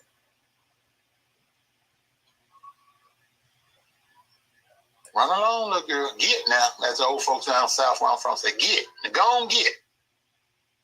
But see, you went out there lying. You've been lying everywhere you go. You lie like a rug. But you got the right one now. You got the right one. Damn, I didn't realize I've been on here that long time. You have the right one in his sector, and you got the right one in our sector. And you didn't think I was going to find out you had a child living less than half a morning drive. I can leave at 8 o'clock and be at your child's house in 4 hours at lunchtime. Just in time for lunch. I'd be glad that pandemic saved you because I'd be right there right now. Because I was off. I'm off until tomorrow. I'd have been right here today. Hey. Come with a nice pepperoni pizza for lunch. I'm there. I'm the one who's been talking to you. We contacted you about Andrea Garrison. And I quote, for all the money and stuff that I've had to spend dealing with her, You need a pot of coffee and a bottle of wine. 90% of the stuff that come out of her mouth is a lie. Victor Cousin said the same thing. 90% of the stuff that come out your mouth is a lie.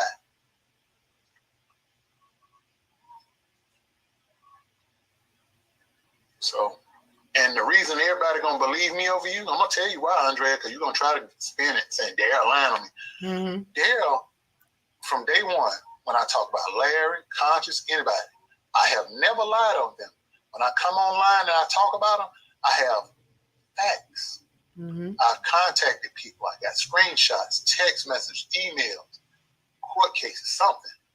I got your court documents, which outstanding. I got your outstanding warrants. I got that stuff. I got the name of your child's grandmother, address, place of employment, phone number from the place of employment, cell phone, email. We contacted her. I'm not sitting there just talking.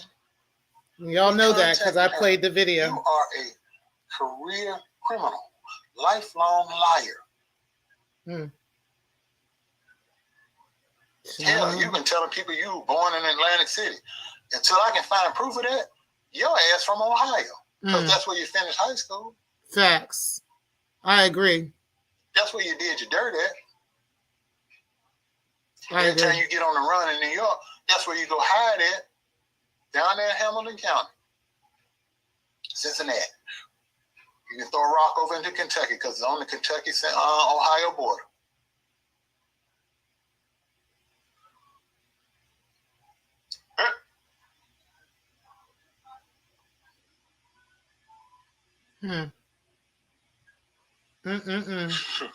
My. You ruined the man. You were sent on assignment to discredit and ruin him anyway. But then you just added icing on the cake because you ended up catching feelings when you was actually supposed to be on the job. Because you're a hooker. You was actually supposed to be on the job. Your job was to bring this man down and get dirt on him that this preacher pimp could use later on to discredit him in the full gospel realm. But you caught feelings. Because you actually thought that this man loved you and wanted to marry you. No, y'all wasn't in a relationship. Hell, y'all were just sleeping together. But you caught feelings. Then you caught an attitude. Then you got angry and revengeful. You befriended the man's wife while she's sleeping and crying, upset about whatever, because you've been filling her head with all kind of foolishness. You get copies of her ID, then you pass it around. Who knows? You might even apply for credit in that woman's name for all we know. Right. Allegedly. Allegedly. We don't know. I don't know that. Just speculate. But that is crazy. Like who? The name of the person that's sick. Who takes and steals somebody's license and then passes it around to other people? Like, doesn't this sound familiar? While she's looking up Antonia's information and passing it around to other people, and they are bragging about it. Yeah, we got your shit. We got your information. We've had it for well over a year. Really? And your confession in front of two other people, two witnesses. Court of law, that convicts you. If two people bear witness against you, that's enough to convict you. Two people. You said it in front of that you slept with this man twice. You admitted 2 times, I don't want that old man, da-da-da-da. But then you turn around and admit to the other 2 people that you did. Then one of the people that you made that admission to, you tried to get that person to have a threesome with you and him. Yeah.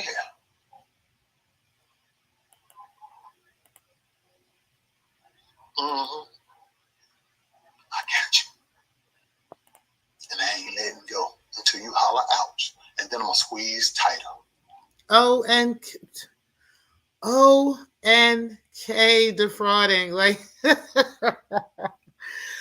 doesn't this plays right into the stuff that AFWs do, that Anti does, and the stuff that, Anti will do, and the type of minions that she hires, per se, and, you know, the kind of work that she's been doing in other spaces. This is kind of like a resume for her, you know, for AAS. Shit, it don't make no goddamn sense. You picked the right one. We're actually going to take a quick, we're going to take a quick 1 minute break, guys, so that I can go grab a water real quick. So let's go ahead and take a quick break, and then we'll be right back to it.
Let's go ahead and finish this out, guys. With the devil to make $1. Yes, you will. Everywhere you've gone, you've caused problems. Everywhere. You can't name one spot or one person you dealt with that you haven't betrayed or thrown under the bus once they no longer suited your purpose. From William McCray, Larry Reed, Jive, me, then back to Larry Reed. And you only back over there because he's blackmailing. But he can't blackmail you after the night because I threw the cat out the bag. He got nothing over your head anymore because everybody know you're a hoe now. Everybody know you're a thief. Everybody know you got warrants. Everybody know you got a child that you do nothing for. All the stuff that he could use against you is now gone. So Larry, what you gonna do with her now? You gonna keep her or you gonna throw her away? Because she serves on purpose now. You got nothing to make her do what you want. You can't blackmail her because I threw everything out there on the table. I threw all the cards on the table face up. You can't blackmail her anymore. Are you gonna still keep her over there? She serves no purpose now because everybody knows what her agenda is. She's a spy. She's a snitch. She's a crook, just like you. So what purpose does she serve now for you? She can't lie on nobody because all her lies have been revealed. Except one more. And that's going to blow the lid off of everything from Larry Reed up. And Marcellus is coming Friday night. Grab your Hennessy. No popcorn, no wine. Grab your Hennessy and your hot wings.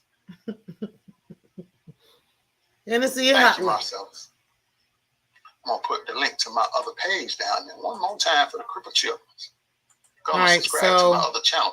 The rest of this video was pretty much, it wasn't any additional bombs that were dropped. It was just him talking back and forth with the audience. What we'll do is we are going to do a continuation of these Vixen Chronicles in the future. We have 60 days to go through this. And like I said, I have a lot of shit to actually drop. I have a lot of receipts to drop as well. I'm trying to figure out whether I want to do an actual receipt show and just present the receipts, because I don't want to just put them on the community wall. I'd like for you guys we can go through and interact with the receipts and stuff like that, because I have a lot of them. I have all types of screenshots, all types of proof, all types of other additional videos, and some other stuff as well. Okay. So we are going to go through this full series. And like I said, Breaking the Culture, I told you to leave me alone. I don't think you understood, or maybe you did, you know what I'm saying? But you're just such a narcissist and really think that you're a victim all the time that you really just don't realize the actual tea that people can drop on you, okay? That has nothing to do with Ray Triggs, as you can see. Ray Triggs did not come up anywhere in this conversation, okay? So No, ma'am. It was not Ray Triggs that was sending me this information. And I have much, much more stuff. Okay.